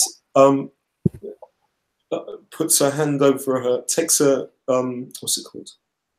Takes her great sword and puts it like this over the side, and she's almost like adding to what Haroon was just saying, and she says, lyingly, she says, we were also told by the Naga, that Nani Pupu has a connection now with a portal that has been created, and she gives the direction of where it is on the map to where we were, to a location just by the Misty Cliffs. With this, she just stares at Menes. Seconds go by and the tension in the room is thickening. The furrow of her eyebrows and the frown on her lips is starting to get bigger. And her eyes do not separate from you, Menes. She points, without looking away from you, to the bookshelves. And she says, every book on there is either a map or a history of Chult. I've had quite a few visitors, and I've taken a lot of time to read. Do you really think I'm gonna believe your lies? Menes smiles. I guess sorry, Harun will interrupt Menes, and he'll not quickly, but kind of passively move himself in between Menes and this wizard a bit, and he goes, if you have spent so much time learning, then you will know Chult is not like others. There are places within places that cannot be so easily found. Is it so hard to believe that Omu is not so easily found? It was made for a god by a god. Do you how hard is it to believe that it is not easy to find? Let me ask you this, pet. Do you really feel like your riddles are fair enough information for me to let those lobster folk go? It was everything. It is the best lead you probably have had so far. I am assuming. And she scoffs loudly at that. You can tell that the frustration is building in her now. She's starting to get very aggressive in her mannerisms and how she's speaking. She's still sitting on the chair comfortably, but you can tell that the anger is starting to boil in there. But she doesn't seem to be able to control it very well. Well, if you guys can't tell me anything right now, then what say everything you learn in the future you report back to me? Only if you promise to leave this spot and leave the lobster people alone. They are clearly, they know nothing. They are simple swamp folk. What would they know? At this point, her glance finally leaves Menes, and she stares at Harun sharply. What right do you think you have to ask anything of me at this point? What right do you have to ask of these lobster folk? You really obviously don't know who I am, and you guys are really starting to upset me. If you can't offer me any decent information, you're screwed. I have told you everything. To find Omu, you must follow the path of Uteo. It's his city. I'm pretty sure he can set the rules. Valandria gets up out of the chair, angrily looks at you, starts to head towards the room to the right that was across from the opening of the cave of the heart of Uteo. As she's slowly walking over there, she turns back to you again and says, you have one less chance. I've already let some prisoners go today because of words that you spoke. Try to make sure these ones aren't lies and tell me something good. Perhaps there... perhaps we could be your eyes and get additional information, because obviously it is in all our interest to find this place and to get this soulmonger. And I think that it's I have lots of allies who can help us in this, and that we could help each other. At this point, she's having a hard time believing anything with a shell on their back. So try to give me a persuasion check on that. Well, crap. Let's see, -1. Seeing how 7. oh, good. All right, go ahead, Bjorn. I was just gonna say, seeing how tense Menace is, like with her weapon drawn and maybe picking on what she's thinking on, maybe not, but Haroon will ready an attack action in case this wizard tries anything funny. What is the rest of the group doing right now? Yeah, to be honest, she's like this with her blade thing, and she knows for a fact the inevitable thing that is about to happen, and actually she just thinks we should have just attacked her from the beginning, whether that would have helped or not. And what she's thinking really fast through her mind is just like, how possibly, no matter what, can we get from 200 feet down from here? Whether we survive or don't survive, just like, how do we get out of this afterwards? Luckily, as Menace is trying to concentrate on not attacking this female elf in front of her, she's scanning the bookshelves. She's trying to keep her focus as much as she can, and she comes across 2 scrolls identical in the bookshelf that look like the scroll that Valandria put in her robes. While all of this is happening, Bjorn is not saying a word, but he can see that Menace is tensing up, and he as well is starting to get very angry at how conceited the wizard seems to be, because for Bjorn, wizards are not worthy of like much. Like, it's only like strength and fighters that to his eyes are worthy or of being great foes or whatnot. So he's just like staring down the wizard and like clenching his fists, seeing how this is all going. And at last, he'll just like slightly turn and exchange a look with Menace, like kind of like trying to communicate like what's his thought on this, and like showing how aggressive he feels towards the wizard, and like trying to see if she is wanting to make a move on this, or if we should let the turtles try to take us out of this while speaking, because that's what they've been trying to do. Absolutely. You see, even with that look, you see her look at you. It's really quick. He looks at you, and you see her look at the scroll, the 2 scrolls in the bookcase, and then she just remembering just the meeting with these folk and their history, and just the reason why we're here and stuff like this, and she just goes into a rage and rushes towards the woman. And the thing is, he does a dodge action, does her action with the dodge if she has the ability to, because she knows that wizards are more lethal than warriors in many situations. All right, so as I believe Menace is rushing Valandria at this moment. Yeah, in an attack mode for sure. She goes into a rage. All right, so with a 7 to Niagalo, after he basically tries to convince her that the group can be her eyes, which Sorry, Niagalo.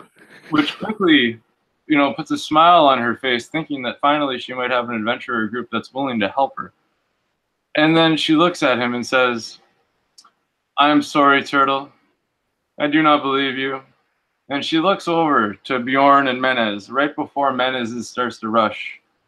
And as Menace starts to rush, she smiles again and she says, "And you two are funny." And she snaps her fingers. And as she snaps her fingers, you can hear rustling in the other room beside the one she's heading to. As soon as she snaps her fingers, I use my ready action to attack her. This is a thing. Excellent. You are close enough to attack her. Please give me a roll. And Menace is inches away from being close enough as well. Okay, Maul. Okay, Nat 20. Oh, sweet. So 26 to hit. Excellent. All right. And what do you hit her with? I'm sorry, just real quick. It's a two-handed maul. Okay, beautiful. Can I say before the result comes, just so it's just really clear? So she had planned, this is what I said before, but so I don't change it, is that she does a dodge action, but she goes into a rage for like that towards her. Yeah. All right. I will, before I tell you the results of Haroon's amazing crit, I will allow Menez, if she wants, to also throw down an attack. You want me to go ahead and roll damage? The only time she's going to attack is if there's a physical attack against is it Björn or Haroon's closest. Haroon? Okay, yeah. It would only be in reflex to Haroon. She does just what she said, nothing else. So as Haroon's warhammer smashes into the side of Valandria, her robes encompass the hammer's head and start to butterfly around her body. You feel as though you struck true, but your hammer rings as it hits her body. And it stops completely. There is no forward motion after her skin. Completely stops your hammer.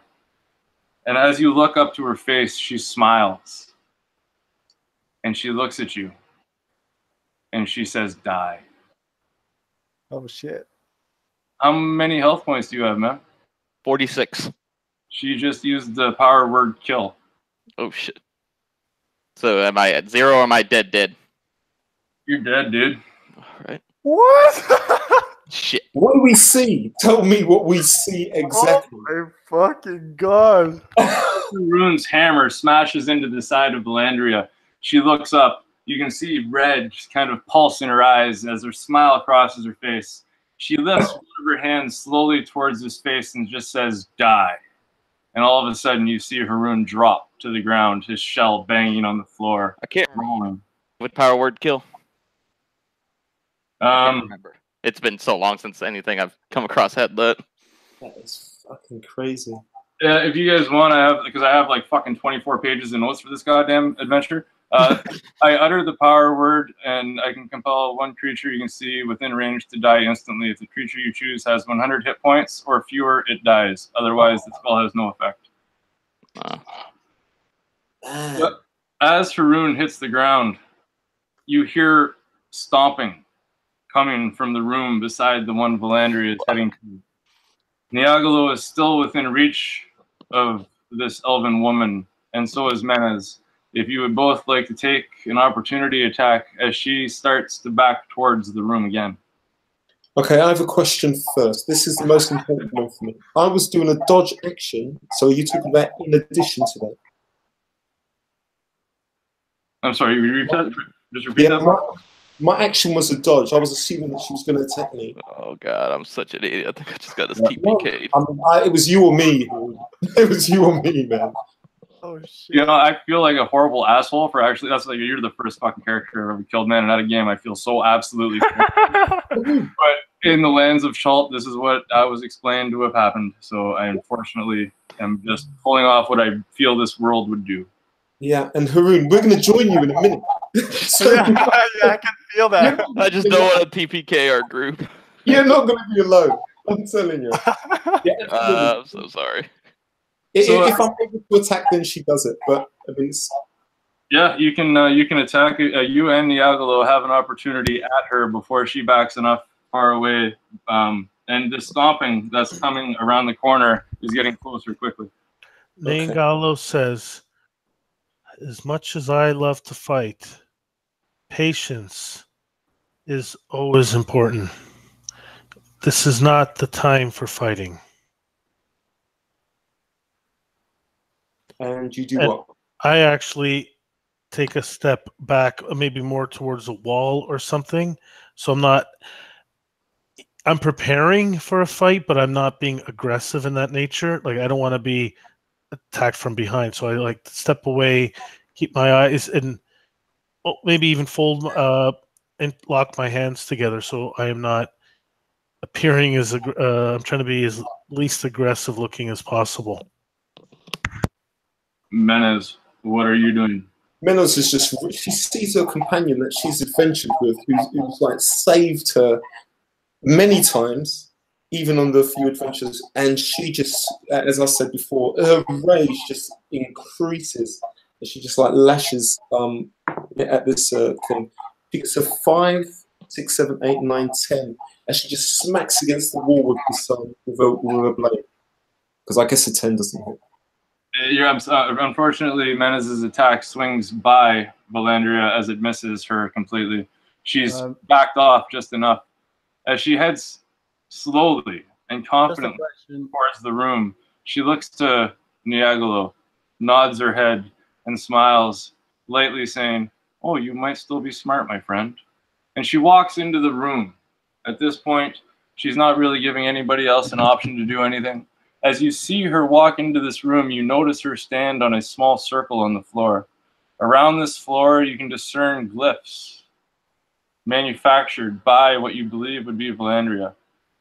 And all of a sudden, as she's standing on this circle in the ground, on the floor, she vanishes. And she is gone. From around the corner of the second room, all of a sudden you start to see what she knew she had in her back pocket.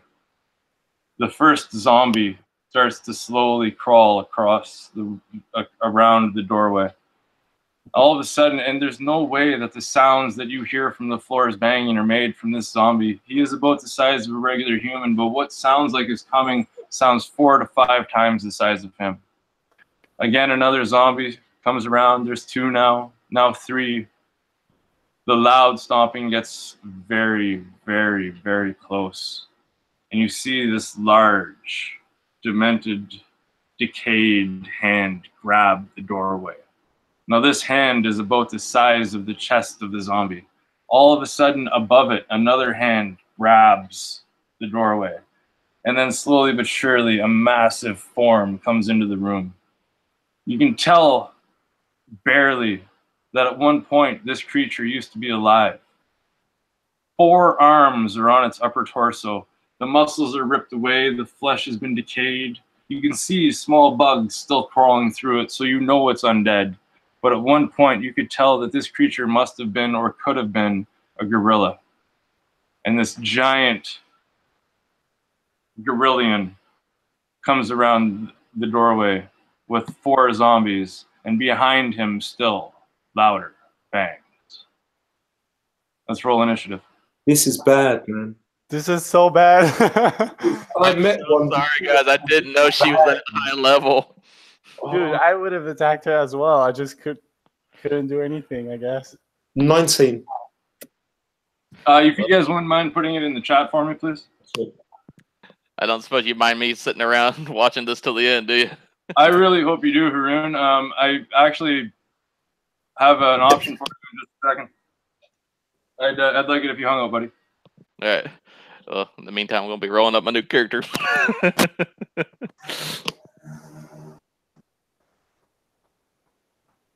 We're not getting out of this, trust me. We're joining you, Haroon. Don't. I'm sorry? I'm saying to Haroon that the rest of us are not getting out of this alive either. We're going to be joining them soon anyway. I mean, it depends on what kind of zombie gorilla it is. The wizard's away. I think we can do this, man. Man, Menez has faced a gorillion, maybe this one actually before in the past, and it's bad, man. It's bad. Oh, Lord. What?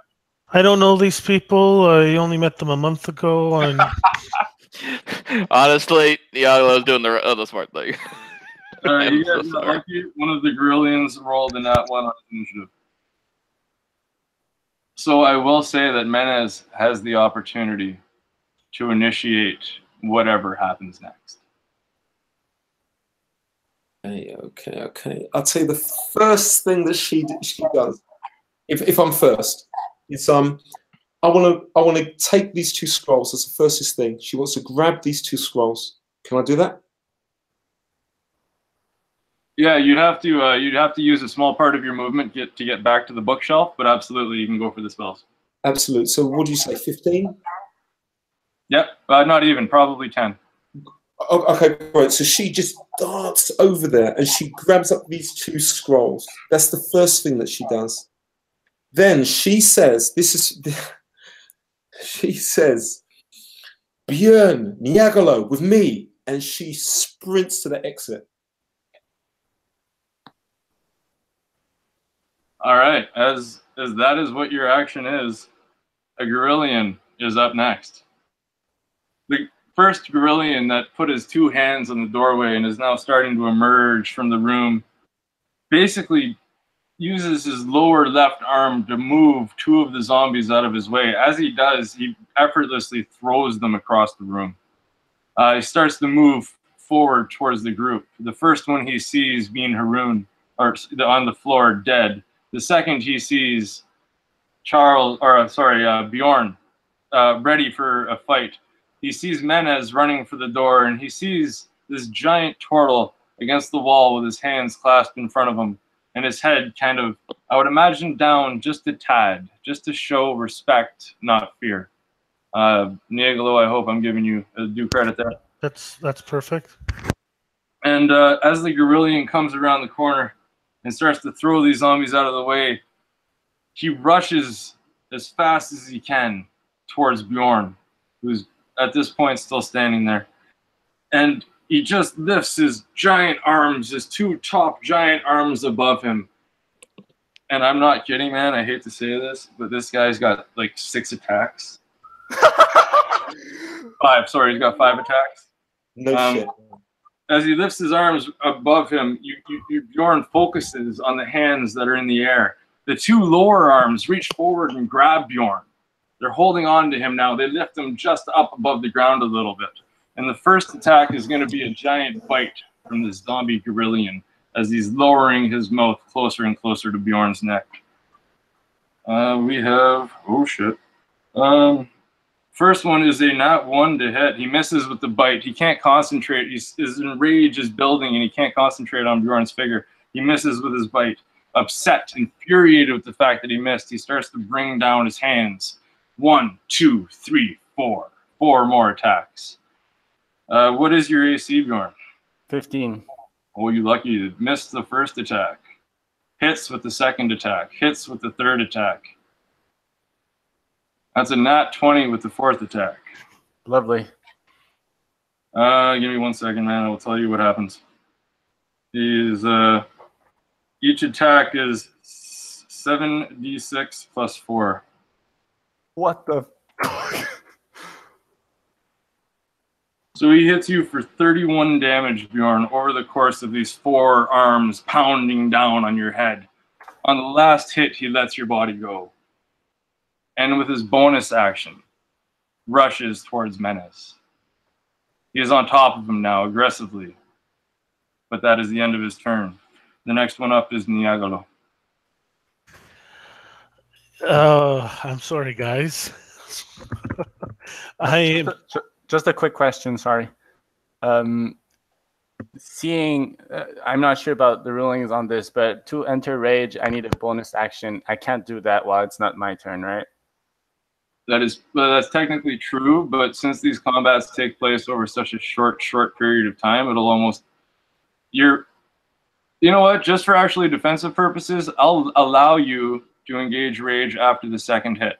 So instead of, what did I say, 31 damage, that would knock the second 2 hits down by half, I believe. Is that how the Barbarian works? Yeah. Okay, so yeah, I'll give you 24 points of damage then instead of 31. Okay. And I will accept the fact that you're raged now. Sorry, Niagolo, for getting in your way. Please go ahead, man. No problem. I'm sorry, guys. One hit like that would actually take me out, and not trying to metagame in that sense, but I am saying I actually do not. Where am I in relation to the exit? Since you walked in and you had a small conversation with Valandria, you were basically one of the ones closest to the door during the whole encounter. I'd say you're probably 8 to 12 feet away from the doorway to exit the main room. Are there any zombies between me and the door? The 2 zombies that the Gorillion tossed to the wall are about 10 feet on the other side of the doorway, but there is nothing in your way to the door. Menez is quickly rushing towards the door, but he has not gotten there yet. She has not gotten there yet, sorry. I'm actually not going to move. I'm just going to stay backed away and not do anything right now. Okay. Wow. I will ready an action to attack something that attacks me, though. Fair enough. Luckily enough, everybody else has an extremely low initiative, and Bjorn is up next. All right, so how many zombies can I see? Right now, you can see 4 zombies, 1 Gorillian zombie. The hands of the second Gorillian zombie are clasping the doorway, and you believe you hear the scuffing of another smaller creature, possibly still in the room. There's 2 Gorillians. I know, but I mean, I've just seen like Haroon getting killed. How can I possibly just like leave and run? Yeah, so You gotta run, buddy.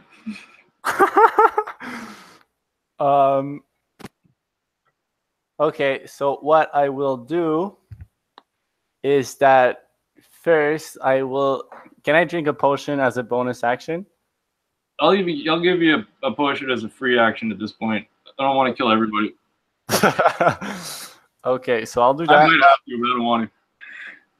I'm just gonna roll for my potion first, so I'll get a couple HP back.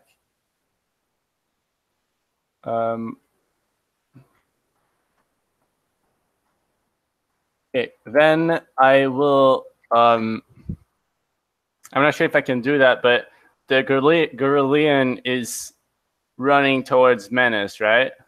Yes. So can He is on top of Menace. He's basically already there. All he has to do is reach and grab Menace. So I can't get in front of him, can I? You could get between them, but it would probably even incur an attack of opportunity. Okay, so in that case, I would just dash out to attack the Gorillian with that one that attacked me and is trying to attack Menace. Okay. The armor class you're looking for hitting a Gorillian is 13. Okay. So I will also enter my frenzy, so I shall have 2 attacks. Give me a second.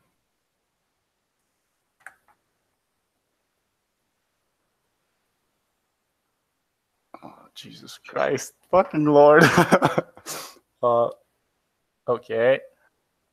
All right, so one of them hits. And that makes it... Just going to roll damage.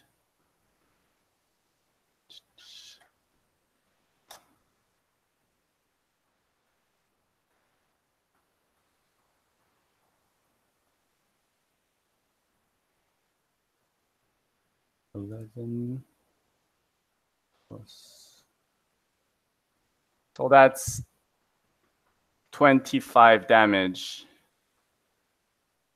25? Yeah. Off 1 hit? That's pretty awesome. Okay. What are you using to strike? What is your main weapon? My greatsword. All right, your greatsword enters the side of the Gorillian as you swing as hard as you possibly can. It cuts through about a foot of this giant creature. As you pull your sword out, it's covered in this black ichor. There's no blood or anything running from the wound. It barely even looks like the Gorillian noticed. He's in such a rage. But you can tell that this must have had some form of damage, as your sword is covered in its gooey insides. The next up we have... Is there anything else you'd like to do, man? No, that's it. All right, so the next up is a zombie. One of the zombies that the Gorillian tossed aside. He slowly gets up, not even bothered by the fact that he was just tossed against the room.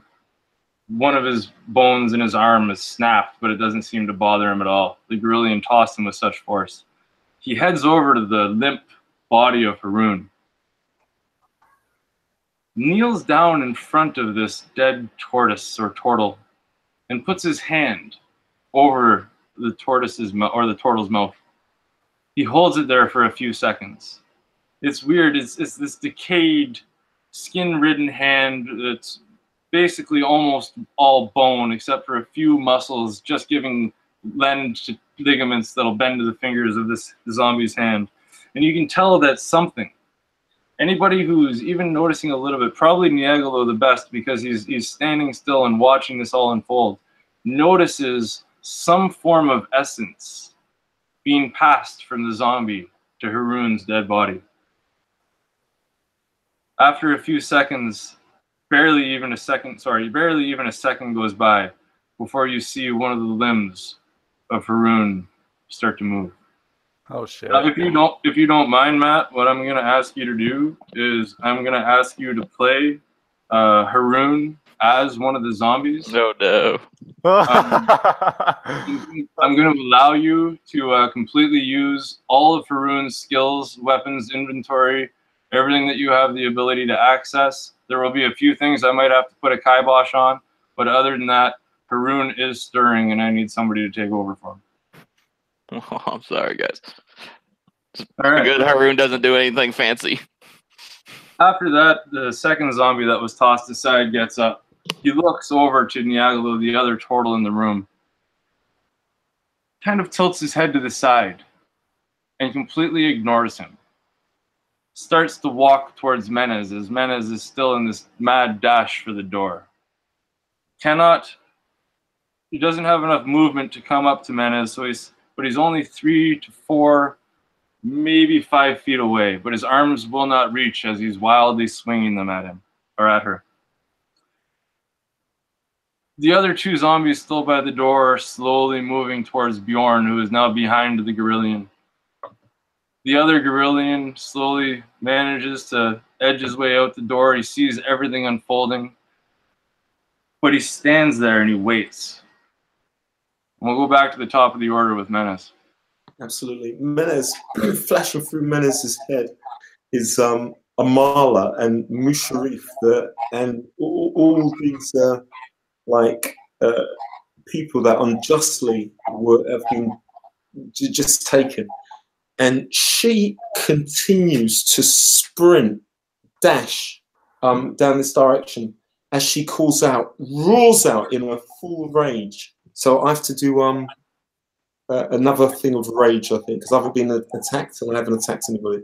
Initially, before you roll or before you re-engage rage, can you give me an acrobatics check to see if you are able to get out of the Gorillion's attack as you dash away from him? She gets a 12 plus. What was it for? Acrobatics. Acrobatics. I'm upset. 12. Acrobatics. 13.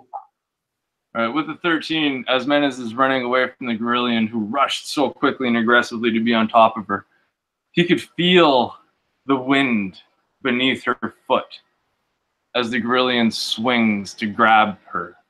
But her mad dash for the door is just a tad bit too fast, and the Gorillion misses his grasp. She is able to continue sprinting. Now, please keep going with what you were doing. Absolutely. So she shouts out again, roars as she goes again into her second rage. She shouts out, Bjorn, Niagolo, as she moves 60. She would find herself all the way down to the bottom of the staircase at this point. Can I use as a free action to just unravel one of these things, just to see if that's possible?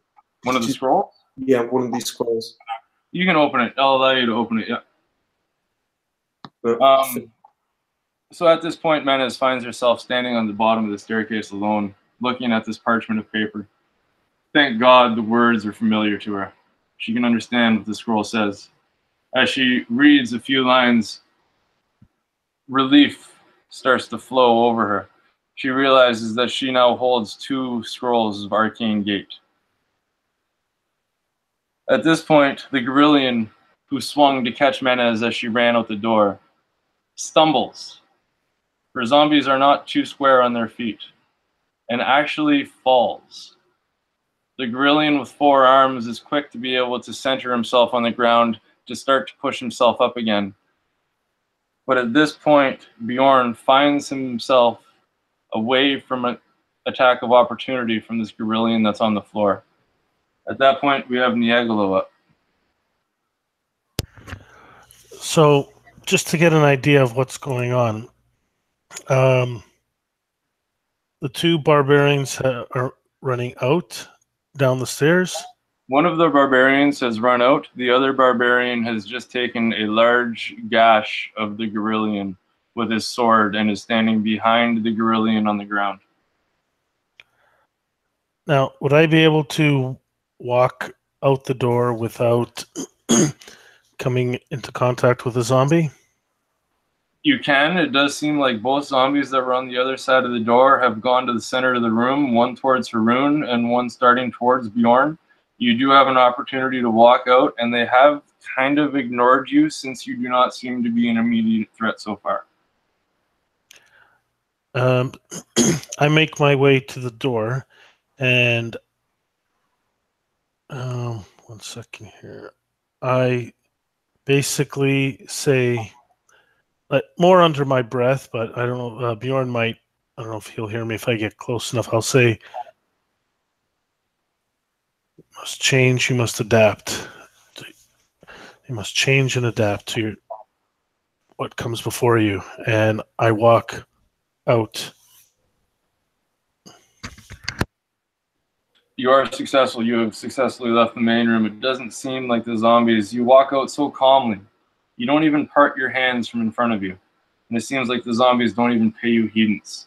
As now, all zombies in the room seem focused on Bjorn. I'm going to go with Haroon right now. I'm going to say sorry. Left you pretty much alone.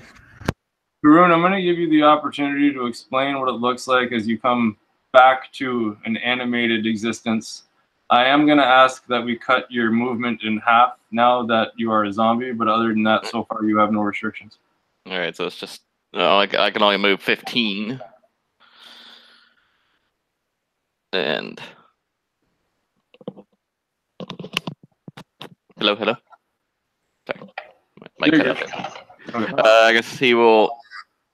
You see, like shamble up in this kind of lurching momentum towards, I guess, the only one still left in the room. That would be Bjorn, and I guess one last from Haroon is in a gurgled cry. You hear him go, "Run, flee," as he starts meandering towards Bjorn to attack if he's within range, because I guess that's what a zombie would do. Yeah, you're as you get up, I'm going to take half of your movement away, as that would usually take quite a bit of movement to actually stand up. So with the 15 feet, I would say that you're only able to lurch forward about 5 feet. You're about 4 to 5 feet out of distance to attack Bjorn. All right. So Bjorn, you are up right now. You have one zombie on the ground who is just reanimated Haroon. He's starting to stand up. You have another zombie 4 feet away from you. A giant Gorillion on the floor about to pounce up with his arms in front of you. Another one coming from the doorway on your left. And 2 more zombies, possibly 3, also coming from the doorway with that Gorillion. What do you do? So the Gorillion in front of me has fallen on the floor, right? Yes. So is he can I go through him, like on the sides or whatnot, to get to Menace? Yeah, you would be able to go around him. It's one of the main reasons I put him on the ground, so that you don't have to worry about an attack of opportunity if you do try to exit the room. All right. So where is Neigalo presently? Niagolo is probably, I would imagine, a third of the way down the stairway going to meet Menace.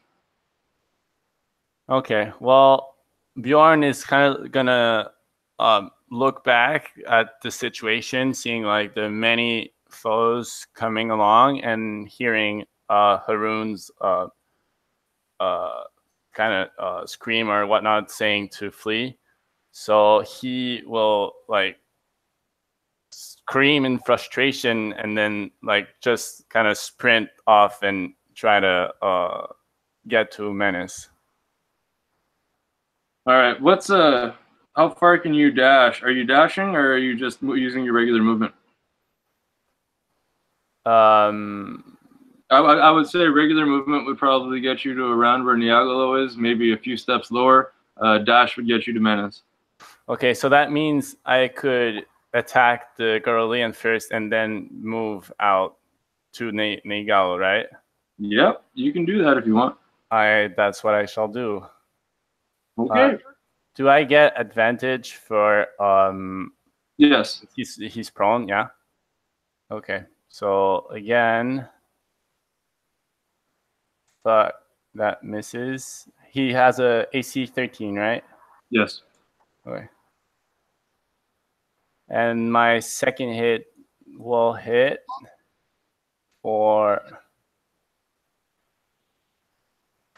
Give me a second.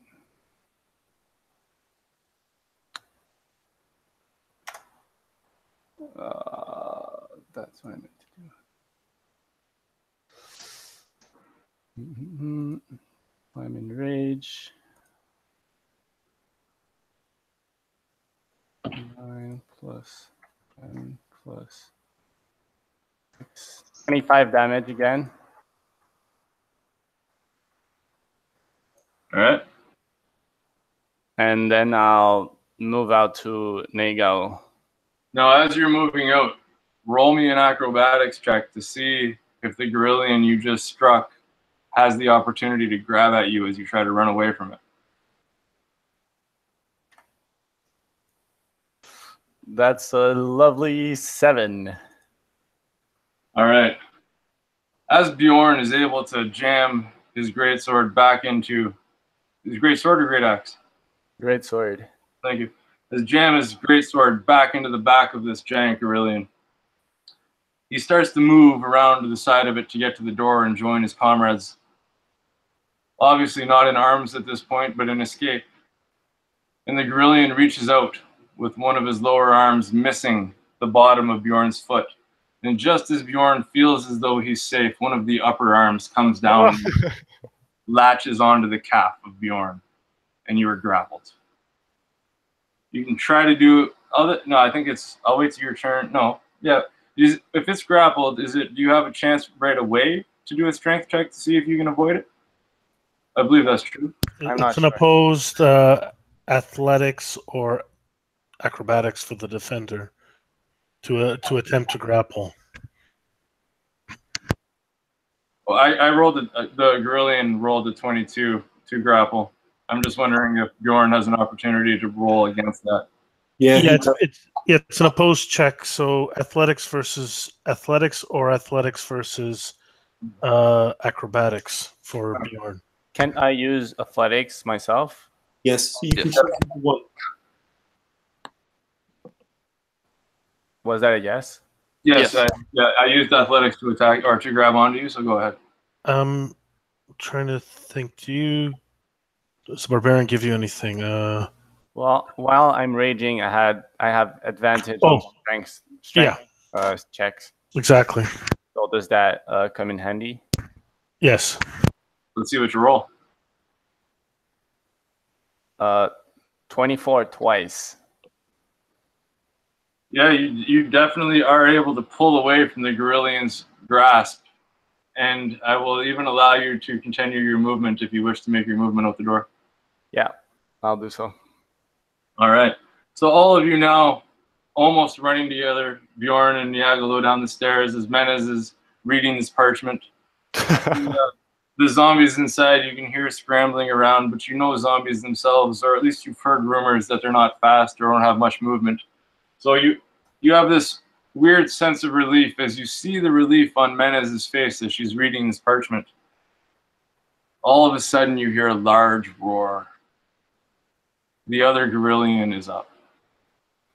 She races out the cave mouth, looks down the stairs at both of you, rushes down and sees Bjorn, the one who's buried his sword in the other Gorillion twice now. He uses his bonus action to run another 40 feet aggressively towards Bjorn, reaches out with his bottom hands and grabs a hold of him once again, this time from another Gorillion, but in the same spot, basically around the waist, lifting Bjorn up. And his mouth starts to come down in a biting action around Bjorn's shoulders and neck. Luckily enough, his rage as well has blinded his eyes in the way that he's able to close his mouth around your shoulder, and he misses you completely with his teeth. Decrepit teeth in this decayed mouth of this giant Gorillion zombie. You can smell his breath. It's toxic. It's so close to you.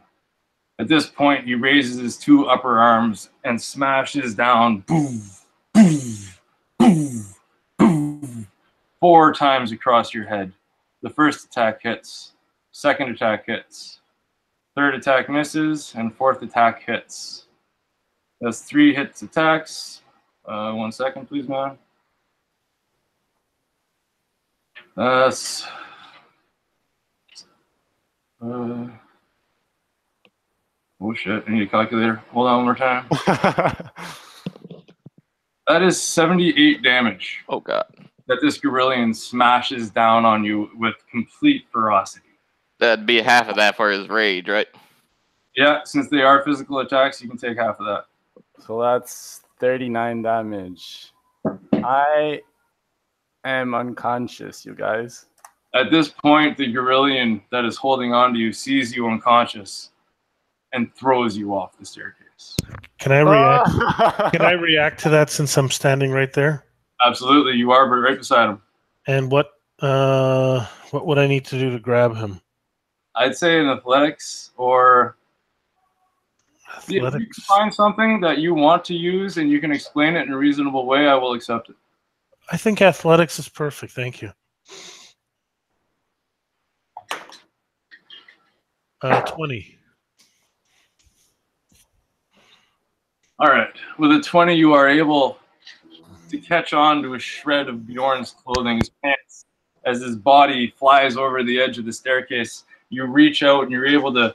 Do you want to grab on with your hand, or do you want to grab him, snag him with a weapon or an item? How would you like to do that? I'm not holding. I don't have any weapons right now, so probably with my claw, with my hand. Actually, I'll let you explain it. Explain to me how you're able to grab onto the clothing of Bjorn and how you drag him back onto the staircase as you do save him from just being tossed off the edge. I'm guessing he was coming up behind me. And then I heard the Gorillion, and just instinctively I spun around, arms out, grabbed him, and almost, if it's possible, to sort of toss him down the stairs towards Menace. Like, basically use the momentum of me spinning around. With a 20, absolutely, I'll allow that to happen. Bjorn's body, limp from being unconscious, lands within 10 feet of Menace's feet. Brilliant. Safe. All right, now we are still in initiative, and we are back up to the top of the order. So, Menez, it is your turn. Absolutely. So Minette tries to read, as she's been going through, she tries to, what's the word? She just tries to read this, to activate and somehow this clearly magical scroll to open the gate. Okay, so with an arcane gate, from the knowledge that I have, basically you can create one portal within 10 feet of your surroundings, and you can create a second portal 500 feet away. You have those 2 chances. Something can only enter in from one direction of the portal. So you know how a portal is 2-dimensional? You can only go in one way. You can't go through the other way. So if you'd like to enact the spell or the parchment in front of you, the scroll, then you're going to have to pick those 2 locations. Absolutely. So what she's going to do is she's going to create the location. Say, for instance, how can I show this? Say, for instance, this the egg is here. She wants to do one like 2 feet from the edge, facing away into the edge. That's the way to go into it. And the words of the scroll is really bizarre for her tongue, for her, but she does her best to pronounce the words and lettering of this thing as she reads out Teralakai, Muntai, and does the rest of these incantations.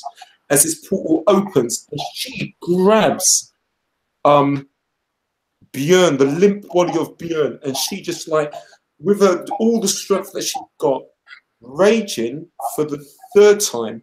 Again, that's the last rage for the whole thing. She just with everything she's got, she tries to lift him, and she walks those 2 feet on the edge of this thing to go around and into the portal with him. Yeah, I'll allow that. Here's the third rage. Okay. So you two find yourself. Where did you set the second door of the portal? Right, exactly. So the second door of the portal would be like literally 5 feet away from where our raft was. Okay, awesome.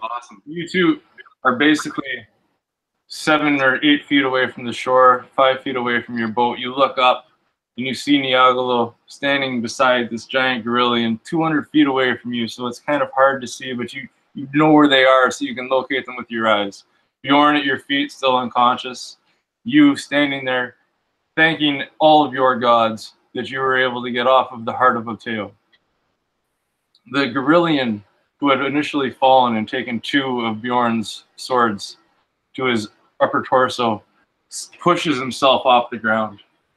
He is extremely mad at this point. He rushes out the door. He looks around, and all he sees is Niagolo, the turtle, standing beside a Gorillion. He sees nothing else. He doesn't know what happened. He wasn't there to witness. All he sees and knows is the rage and the furiousness that he has pulsing through his dead, lifeless, animated body. As he rushes towards Niagolo, he screams, reaches down with his 2 lower arms, grabs onto the shell of Niagolo and tries to lift him up. But unfortunately, he cannot. He cannot get Niagolo off the ground. This infuriates him more as he tries to go in for a bite. And I will swing. What is your AC again? Sorry, man. Right now, 17. All right. He clearly misses with his bite. He bounces off of the hard shelled back that Niagolo is able to tuck his neck and head into. His teeth chipping on the shell of Niagolo's, obviously, shell. Sorry for saying that twice. That sounded stupid. He lifts up his right arm, trying to bring it smashing down. Misses. His left arm. Misses. His right arm. All of these times that he's bringing these arms down are just bouncing and glancing off of the shell of this giant turtle Niagolo as he stands there. And the 4th misses. All 5 attacks from this giant Gorillion. His rage, too much for him to handle, misses Niagolo. As he cannot grapple you, he cannot lift you, he cannot hold your shell, he cannot hurt you. It is your turn. So there are 2 of them next to me now? Yep. And one does he look badly injured? The ichor is slowly starting to ooze from his side. You could tell there is a lumbrance in his gait. He is starting to slowly sway back and forth. He's breathing heavy, but since he's a zombie, you cannot tell if he's bleeding or not. All right, then I will use a key point, and I will disengage. And how far am I from the portal? Maybe 15 feet, 20 feet top.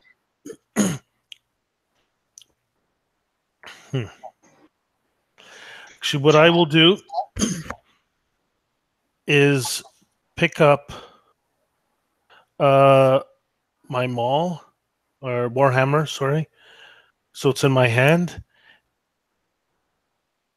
And I will, for flavor-wise, I will headbutt the one that's injured.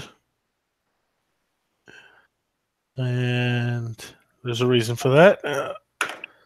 Black ichor sprays from his face as your turtle cranium smashes into his.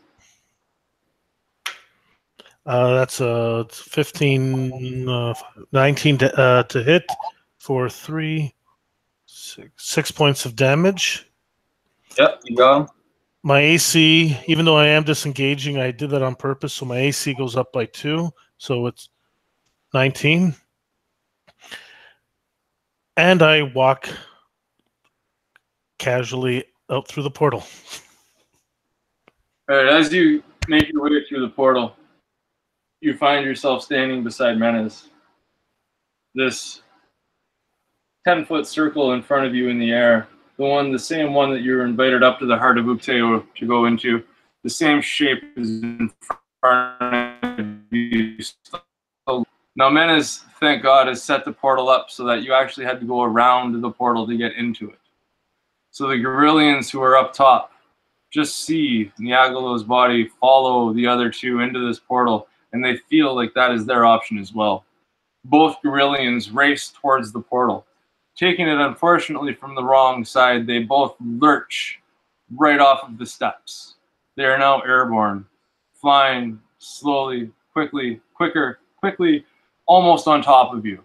They smash into the ground beside you, probably 20 feet away, just missing the lobster folk and their people. And their huts, everything still seems to be fine, as these Guerrillians have actually indented themselves by about 6 to 8 inches into the soft swamp ground that they hit. Their bodies laying limpless and dead. All of a sudden, all the lobster folk rush towards them. Now, I'm sure we all know that lobsters are scavengers. And these lobsters start to eat the decayed flesh. The lobster folk start to eat the decayed flesh of the Guerrillians, as they're basically devoured by the whole village in front of you. You can slowly look up the stairway, and you see 5 zombies starting to slowly make their way to the portal. They as well don't know the secrets of the portal. And as 2 of them try to enter the back way, they too as well fall off the stairway. The other 3 stop, start to look at it oddly, start to walk around it, start to work it out in their zombie heads. And they're about to enter the portal from the right side. And just for fun, I will give Menez the opportunity to do something at this point if he wants to. It's out of initiative, but if he wishes to close the portal, he can try. I will make you make an arcane check to see if you have the ability to close the portal. Absolutely, absolutely. She tries. She tries to read the last section, the last paragraph, which she knows she's not getting the words exactly right, as she says aloud, "Azakia ma se kalatia," and she does a 15 minus 1. It's a 14.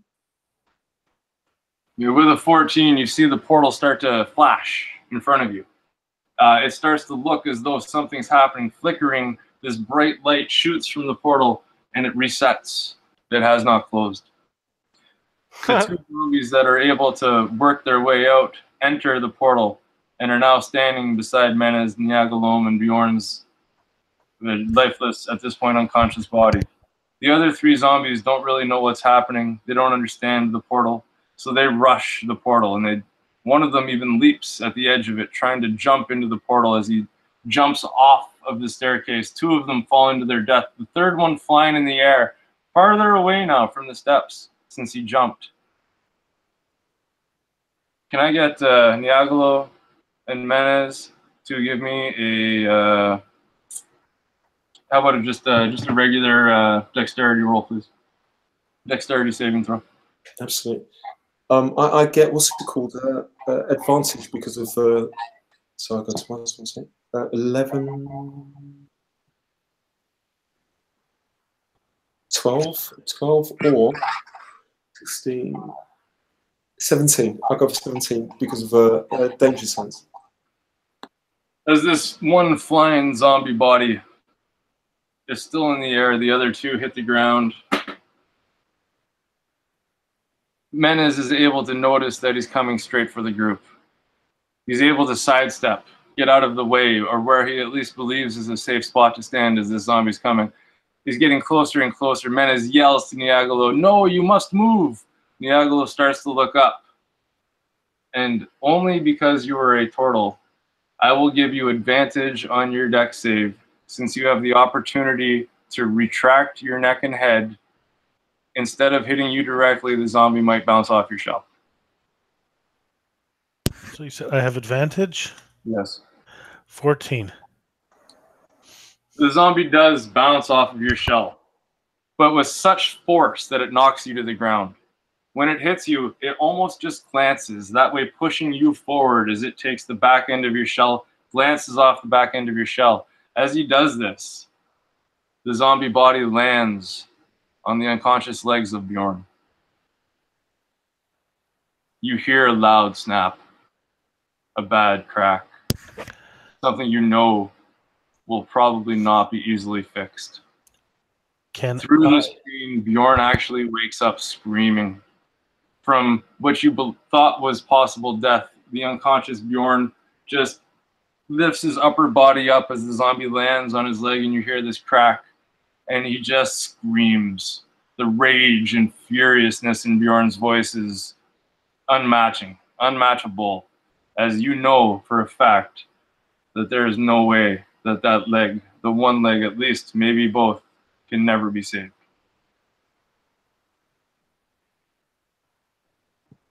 The other two zombies that were able to make their way through the portal, even though they are alive and animated, the lobster folk have finally finished with the Gorillion. Technically, since lobsters are scavengers, they eat the flesh of the dead. Since these zombies are still animated, they are still technically dead, and the lobster folk rush them. They push Menez aside, and Niagolo gets up slowly, and as we pushed aside, even Bjorn at one point can feel lobster folk jostling him out of the way, even though he has one laying across, the zombies laying across his leg. They're eating all of them, all three of them, all five of them. They're devouring him. The whole village is upon them. All of the zombies are devoured in front of you. Even the one that was on Bjorn's legs. As its body and decayed flesh are eaten away, you can see bone protruding up through his leg, Bjorn's leg. It's definitely between the hip and the knee. It's definitely coming straight out. It is more than broken. It is shattered beyond belief. Only one small bone is popping up through the skin, bleeding profusely. The lobster folk, once they start to calm down, they gather Bjorn up, and they take you back to the center of town. The leader that you know from before says, "We have healers," to Niagolo, the one who he believes is the only one he can communicate with. And he asks if you wish those healers to help your friend. Menez says, "I'm sorry we were not strong enough to, at this time, to help you, but if you could help us in such a large way, I will be in your debt," says, as she points to Bjorn's injuries. Niagolo, you have control of this conversation, so what would you like to do, man? If you can save him, please do so. Three of the lobster people rush forward. One with an odd-looking rusty sword that must have been gathered from the bottom of the rivers. He rushes over, and he cuts the leg of Bjorn off completely. All of a sudden, you guys hear a weird and odd voice from up on top of the heart of Uteo. It's a weird scream, a sound you've never heard before. Probably a sound so rare not many have heard before, but it is the undead cry of your turtle friend Haroon, as he still has enough wits in him to not jump off the stairs. He is stuck in the heart of Uteo. Bjorn, one leg left, the lobster people bandaging him and fixing up the bleeding, sewing together the arteries with their large but very dexterous claws. Three more of the lobster people come out of their huts. You feel as though as they're walking towards you, they have something in their arms. possibly think it might still be rusty weapons from actually allowing the 3 captured lobster folk to escape Galandria's tomb, I would suppose you'd call it. But what they have instead is they turn around and they pull from their bottom shell tails about 7 or 8 beautiful encrusted gems, 2 or 3 bags of gold. I would say the gold probably adds up to about $750 in gold that you can split between the 3 of you. The gems probably have an added value of, I would imagine, 1,000 gold once sold. No magical weapons, no other weapons that aren't rusted. And they say, thank you for releasing our people. We wish we could do more for your strong, strong friend. Please don't take it out on us. And they say this through their leader, Chu Niagalo. Fuck. Menez turns to Niagara and says, what did they say? These offerings that they give, he says, and she looks and says, we were unable to help you, and yet you give us this in return. And like there's just like a sadness like comes across her face, and just to push out of this, she says, Azlaka, Inete, we leave now. He says, while taking up the back, helping. Well, yeah, technically we did help him because before I died, I got the lobster people free, so that they got the fuck out of there. Yeah, Landria kept her promise, and she made sure that the lobster folk returned to their home. So she helps take the bags of gold with the rest of and helps Björn to the craft. Am I still unconscious? No, you're awake now, Bjorn. You're in like agonizing pain, but they've been able to subdue the pain and stop the bleeding. You will definitely survive, but you are 1 leg less. All right. I think you can get a peg leg. I think there's actual rules for that. That sounds lovely. Well, for now, I'm just like trying to bear the pain and like really silent from the loss of Haroon and of my limb. So I'm just gonna pretty much ignore what's happening around me and just like concentrating on the pain that's going through my body. Niagalo, how do you respond to the gifts and the offerings that the lobster folk are trying to give to your group? Aside from translating when needed, I don't say much. And well, yeah, I don't say much at all. And if there is once the talking is done, he actually says some prayers for Haroon. As you gather your friends to the boat, as you gather your offering is given to the lobster people, you feel as though you've lost much, much more than you could have ever been given on this trip. The information that you were able to kind of glean off of Valandria doesn't feel as though it was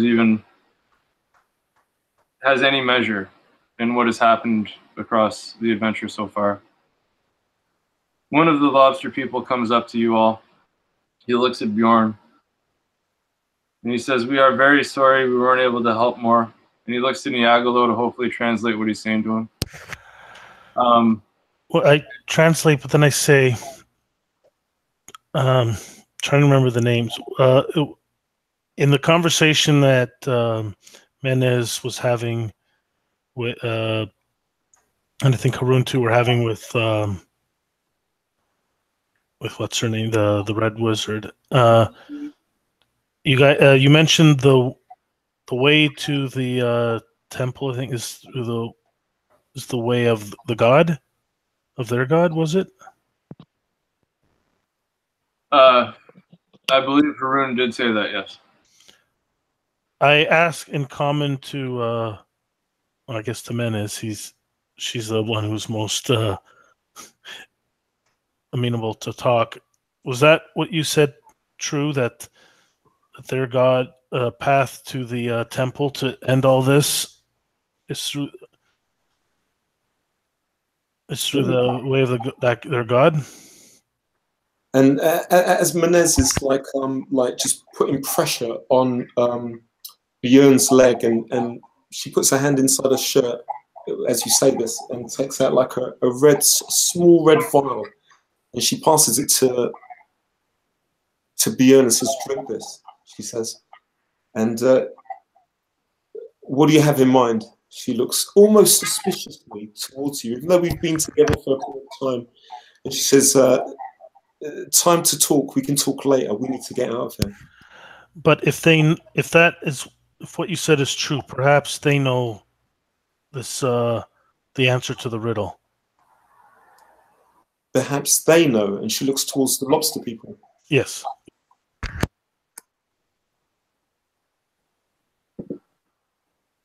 So I asked them, I asked Menes again. So what you said was true? Is that that part that the way to the temple is through the way of, I forget the god's name. Matteo. Matteo? You're asking the lobster people, correct? Well, I'm asking Menes what is that true? Yeah, Menes sits like slumps against the side of the inside of this raft next to Björn, and looking at you, she pauses for a moment, and then there's a look on her face that is similar to the look that she had when she was talking to the woman up there, the elf up there, and she says, "Yeah, it's true," she says. And I ask the Aldani if they know about this way, and I repeat the riddle, I guess. So, and ask them if they know of it. Can I just say one last thing? But you cannot tell unless you roll or whatever. Just you can't tell whether she's like lying to you or if she's telling you the truth. I can, if you want, I can try to roll. As you wish. Yeah, 9 on insight, but I'm taking you more at face value, and that I'm accepting what you said, and I'm asking them now. The lobster folk at this point would look towards Niagalo and say, "No, we don't necessarily know where it starts, but we do know that the only real way of our God was the way of having to live your life through a maze to be able to find the answer. I'm sure that the way to the temple must be a way through a maze. I'm sorry that our ancestors weren't able to tell us better stories. They never really brought up this. They just taught us how to hide and stay safe. There's not much more I can tell you. I'm sorry." Well, we appreciate everything you have done for us. And sorry we could not do more. And I repeat to, and as they say that the way of their God is like a maze, so they believe that maybe there is a physical maze that we must find. And even as you say that, you see her face changes, and it's just like almost like softer, like how you sort of how you know she normally is, and as you're talking, what flicks through her mind is just a huge naga that is just towering over her and some other companions, just speaking. Just those images. At this point, one of the right before you guys, everyone's on the boat now. The Zaka and Inete. Inete, very curious and interested to hear what you guys have to say about your experience in the heart, is being patient due to Bjorn's injuries, the loss of your friend Haroon, and everything else. Slowly but surely, one of the lobster folk from behind start walking towards Bjorn. They have some of the armor from a dead lobster folk past. They're carrying it towards Bjorn. They give it to him as an offering. And from underneath her lobster tail, this lobster folk also pulls off one of her own legs. What? and she hands it to you. And she says to Niagolo, you might be able to get this to work for him if you can find somebody skilled enough to do it. And the armor would be formed into great armor for him to help him through the rest of his adventures if he needed it. I appreciate your offering, and I translate and hand. Well, they hand it over to him. Absolutely, you can see that Menez is like increasingly becoming impatient. She's like, her eyes are darting from left to right, check it up again. And you can see that she, without even saying, because she doesn't say, but you can see she wants to sell. She wants to sell downstream out of here. Azaka agrees. She looks at you with eager eyes and says, yes, we must go. It is going to be a long voyage back. And if we should get Bjorn there alive and hopefully even reattach that odd-looking lobster leg to him, we need to leave now. Or at least very, very soon. And if the rest of the group agrees, then we will start our journey on the way home. I thank one more time the Aldani people, and I get into the raft. As Azaka starts to lead the boat, I'm imagining Menez grabs the rudder. They start to head out. She knows her way now through the swamps because of the circling towards the center. She was able to find, after many days, the lobster folk, so she knows her way out. So the 7 days that it took you to travel through the swamps only takes you 1 day to come to the edge of the swamps. You are now back into the river, flowing downhill at this point, making your journey and this self-propelled boat even faster. Menez, with the help of Azaka, skillfully navigates the river. They avoid at all costs any more encounters. Azaka takes extra caution in slowing the boat down or stopping it if she needs to. The 21-day trip that it took you to get up to the swamp only takes you 10 to get back. With the gathering of resources and the one less companion that you have no problems with the resources you have. You have no problems getting back. It's nighttime now. You're all there. You can start to softly see the lights of Nianzaru in the distance. All of a sudden, out of the bush, more than 2 miles away, but definitely audible, you hear drums pounding in a rhythm that can only be goblin. And you know that these lands have hordes and goblin hordes all over them who are able to throw their camps across the land of Chult with these crazy trapeze-ridden catapults that they use to relocate. And you can hear drums off in the distance getting closer to you now and closer. Still quite a while away as the river is carrying you towards Nianzaru, the stars above you shining brightly. You make it back to town safely as the drums start to fade a little bit into the distance, as they must not have been going towards Nianzaru, but just going across your path. When you get home, over the course of your trip, you're able to tell Inete everything you saw. You're able to tell her the name Zaz Tam. She explains to you that this is the leader of the Lich and the Red Wizards, and this is great information for her vision. She now has somewhere else that she can go and start to look into what exactly is happening. You tell her of the phylacteries of the Liches. You tell her of Elandria. You tell her of the Soulmonger Stone and how she believes it was hidden in the lost city of Omu. You tell Inete that she was planning on capturing or imprisoning this stone and trying to learn its secrets. As you get back, Azaka and Inete have kind of seemed to have made amends. They talk once or twice on the trip back. There's no ill will or hostility. But they're definitely not friends. They're only acquaintances at this point. So as soon as the boat ends up going back, Azaka leaves your group. She takes her payment and goes. Inete, somehow sourcing this boat, must stay with it for a little while until whoever allowed her to borrow it comes to claim it. As the group brings Bjorn, I would imagine, to somebody in town, or they get to town, I'll have to talk with Chris about and you, Charles, about what you would like to do with your appendage and the new limb that's given to you. But I will say that you're able to find a leather worker and like basically a smith, and he's able to take your armor.